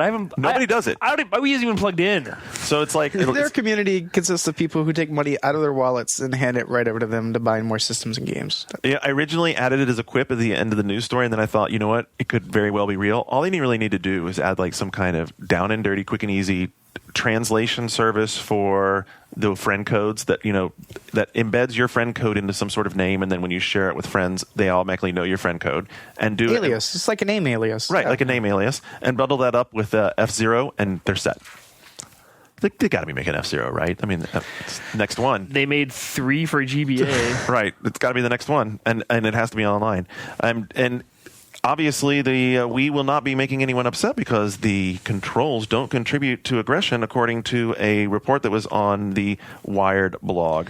Dr. Patrick Markey at the Villanova University did a study and found that, the study was gauging hostility and aggressive thoughts while playing Tiger Woods. While playing Tiger Woods. Oh, well, and Manhunt. It's a good thing they banned Manhunt. It's a good thing they banned that game then. Good move, politicians. Always with the best foot forward. Anyway, the result of this study was that the motion controls, per se, I mean, who knows how the study was conducted, but the motion control did not contribute to any aggressive behavior. Have they attached a lightsaber to the end of the Wiimote yet? Just saying. Injuries will occur. Yeah, we have those, and they're pretty violent. We have all kinds of crazy people saying crazy things this week, including Microsoft's Shane Kim, who over the weekend before this weekend was at the University of California, Berkeley's Haas School of Business, where they were doing the Play Symposium. He was talking about a number of things, and one of them was how Nintendo shows Microsoft what it needs to do. So he's basically kind of conceding the industry leadership position to Nintendo. He says that, I believe that to be a leader in interactive entertainment, we need to expand well beyond gaming. He says, he goes on to talk about how well Nintendo has done in expanding the audience and in bringing in people into other parts of gaming. Of course, the next logical question was to ask about fitness gaming. He says, and this is Shane Kim talking about Microsoft, he says, I can tell you, with regard to fitness games, how that conversation goes at Microsoft. They say, I don't think that's a game. But the guy at Nintendo says, I don't care. I'm selling a whole bunch of that stuff. Okay. I'm not sure what we're supposed to take away from that. Motion controls. We like money too, I think is the... Exactly. Microsoft likes money also, and they would love to find a way to convince you that the 360 could be a Wii. If they can sell you some object that means they'll sell the game for $100 instead of $50. Yeah. Where's the 360 motion control? Whatever happened to that? Based on what we're seeing from Put You in the Movies and Lips, which are mixed results, it seems like the casual initiative is still in the embryonic stages. Lips has DLC already. Really? Yeah. What did it get? It got 4 or 5 day songs DLC. launched today. How much are they charging for? Like $2? Yeah, something like that. So are they actually DLC, or are they unlocked? Yeah, on one of them's a Coldplay song. Yeah. Let's see. Microsoft has some more things they need to fix, including the matchmaking in Gears 2. David, I'll leave this one to you because you have the scoop on this, right? Yeah, I mean, 6OK, the Gears community manager, posted on the Epic blogs this week. He mentioned some of the problems that they've been having and that they're obviously working on it. It's the usual rigmarole. They were not expecting the server load issues that they're having. They're working on the way the true skill matchmaking works, and that... How are they not like so? It's a standard line. It's what you say. We're It's like we're putting it's out this online. game that It's online shooter reply number 6. It's in the PR playbook. You pick it, We're going copy to put out paste, this press game that's release. probably going to sell a lot of copies with people that like playing online, but we weren't expecting them to play online. Really, Fuck no. It does happen with basically every game. What's really weird is so obviously it's some weird technical shit because it's if you're by yourself or in a group of 4, Yes. the problems are worse. But if you're in a group of 5, it almost never happens, and if you're in 2 or 3, it's very rare. What? Which is weird because the problems I've had have been in groups of 5. Which is where they say you shouldn't have any trouble at all. Yeah, funny. So what is it doing? Just not finding you it just proper takes match? if you're playing in ranked matchmaking, it takes forever find to find a game. But if you're in a private match and you just invite people in and you want to play, it works perfectly. So it's something to do with the true scale matchmaking system that they have to fix. So the games producer Ron Ferguson also gave some details in his post on the forums that included these stats. There have been almost 1 million screenshots already uploaded to gearsofwar.com. The most popular multiplayer mode is Horde. Big surprise. The most popular multiplayer map across all modes is River. Which one's River? River's it's basically a symmetrical map where there's a bridge and a river in the middle, and there's like 2 cottages on each side. It's like a mountain, snowy area. Do you know already what the most lethal weapon is? Yeah, I know what they say it is. I call bullshit on You call bullshit. So shotgun. they say shotgun 29%. the Nasher shotgun with almost 29% of the kills. Yeah, I'm gonna guess chainsaw has a lot too. But here's the thing: a lot of times you shoot somebody with a lancer and down them, you roll up and switch to a shotgun and kill them. So statistics bullshit. Statistics. Just saying. Bullshit. I have some history of statistics. The other very popular game this fall, well, actually this year on the 360 has been Grand Theft Auto 4. We finally got word on the DLC, which we were wondering whether or not it would be this year. It's not going to be this year. They announced it in USA Today. They did, yeah. Yeah, USA Today had the lead on it. Says a lot. And then we got it does, doesn't it? Uh-huh. And then we got the press release later on in the morning yesterday. It would be that it's coming February the 17th. It's called The Lost and Damned. It does not follow Nico Bellic. It follows Johnny Klebitz. Johnny is a member of the biker gang, The Lost. Who knows what the hell is going to be going on with this? Evidently, it's there's screens out. There's 4 screens. There's 4 screens. Yeah. But one of the things interesting about this is it shows that they've built this world much the way Criterion built a world for Burnout, and they theoretically could keep throwing things into that world. I mean, this is a new entirely new storyline. Yep. An entirely new approaching areas of the existing game in a different way with totally new characters.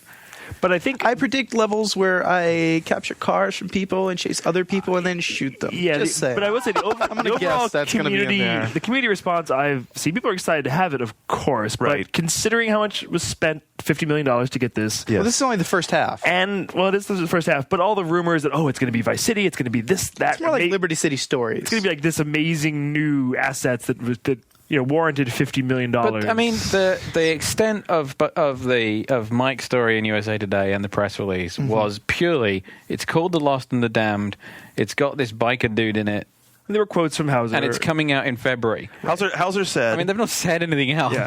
Hauser said that it will explain tons of details and mysteries from the main story and add a lot of color to the main story. Don't you interact? Other than the time you shoot the bikers, but isn't there one specific biker character that you interact with several times? Who gets away? Is it the same person?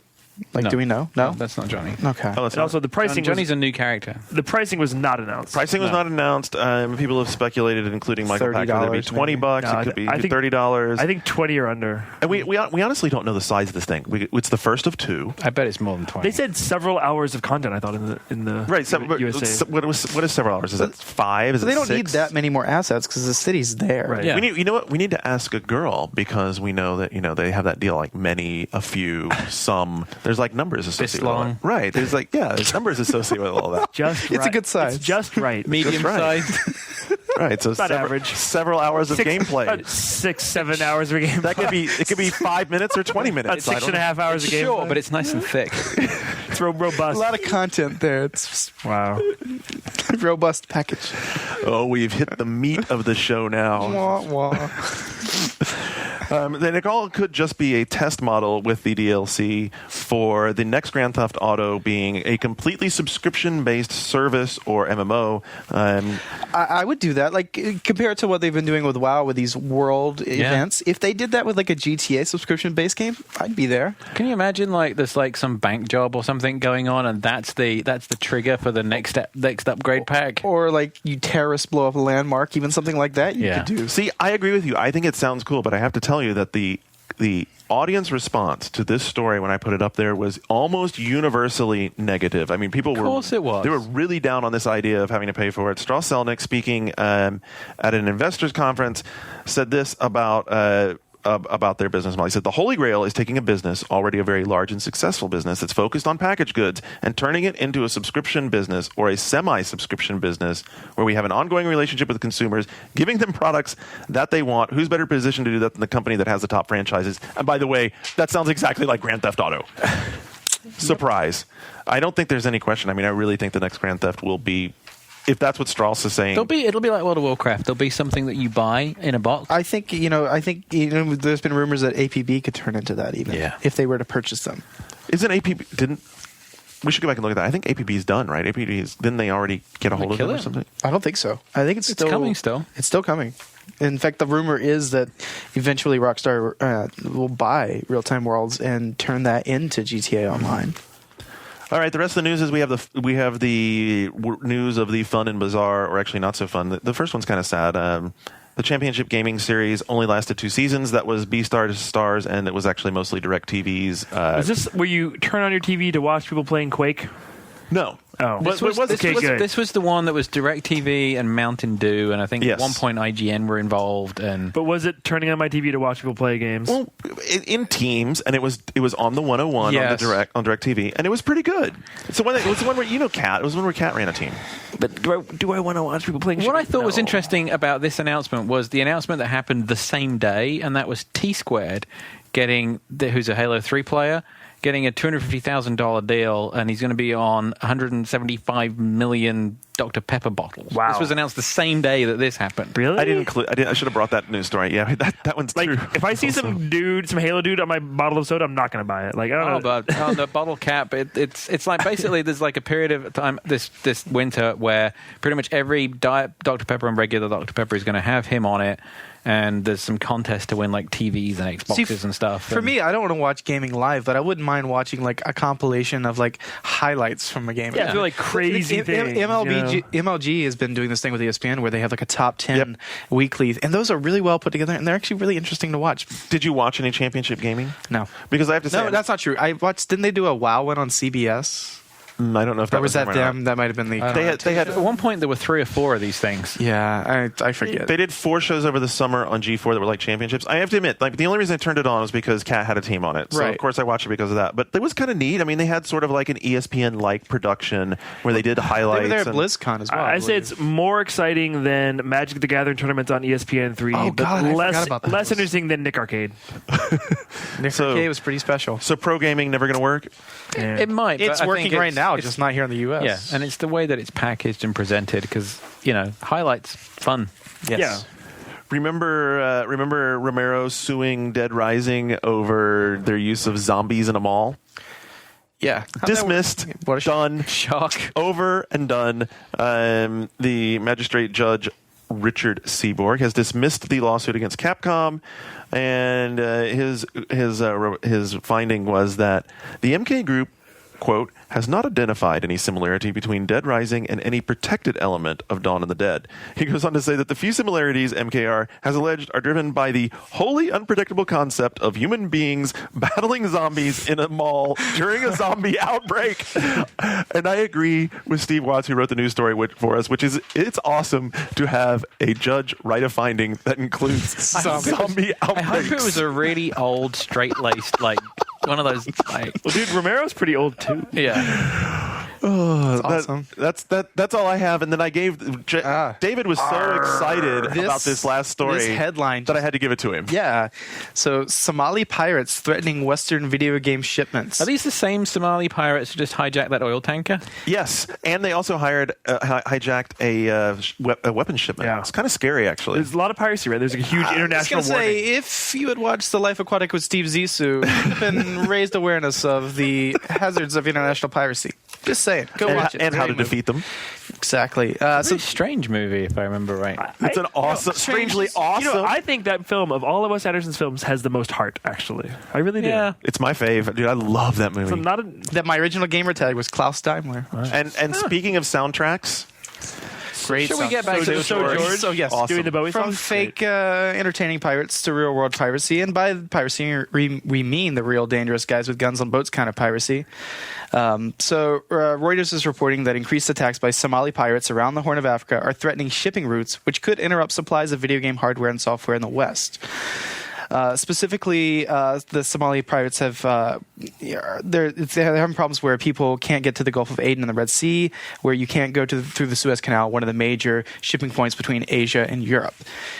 Specifically, PC World is saying that this will likely affect European shipments more so than the U.S. So if you're worried about buying your Wii this Christmas, shouldn't be a problem if you're in the U.S. Europe, not so much, because most of the shipments to the U.S. out of Asia, they go east rather than west. Or, you could pop down to Johannesburg and pick it up in a flea market, and it's true, served by the pirates. I wouldn't recommend it, but I mean, the sad part of this is, jokes all aside, these Somali pirates are taking all kinds of ship. They're even taking aid shipments that are going to Somalia itself. We do not advocate piracy.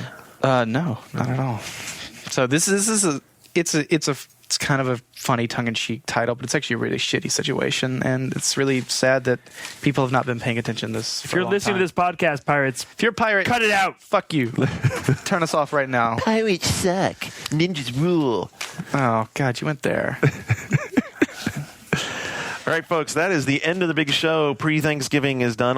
Next week we'll be coming to you on Black Friday, and if you participate on the boards, we'll have your stories here. I'd like to hear from you, so come by boards.oneup.com. Tell us about your holiday gaming. John, you guys don't have Thanksgiving in the UK. When you were growing up, you still have holiday gaming memories, right? Oh yeah, but they were around Christmas, not. Any glimpses of one you'd like to share now as like a pre-cache for next week? They were probably all, what was it called here? Odyssey 2 related. Wow. That's awesome. So that's what you have. Did you play Specky? It might have been called something different. Was Munchkin. Spectrum? No, I was talking about the Spectrum. Everyone talking about Spectrum. That? No, I didn't have a Spectrum. Yeah. Are you sure you're British? I thought that was like in your blood. If you're a video gamer, you had to have a Spectrum if you lived There were many, many different home computer formats. He had an Amstrad and a Connex. Wow. I had an Atari 400, actually. Far out. So we'll share all of these next week. We'll also hit a little bit of like the gift stuff you might be out shopping from. OneUp has some, game gift guide thing. I don't know. It's a prerequisite. What a compelling, recommendation for our nicely pimped. Yeah, it's for soccer moms, or soccer moms, or hockey moms, or hockey moms in Miami who hang out in Miami. If you haven't seen that picture of her in Miami, you should. All right, gentlemen, let's get the hell out of here. We got a birthday party to get to. Oh yeah, and it's your birthday. We have going away for Damien. Yes. By the way, Damien's leaving, but we gotta have an awesome Big Lebowski themed poster for the party. That is awesome. All right, so for Shane, John, David, this is Garnet saying thank you very much for joining us. Until next week, weekend confirmed, and we are Ghost.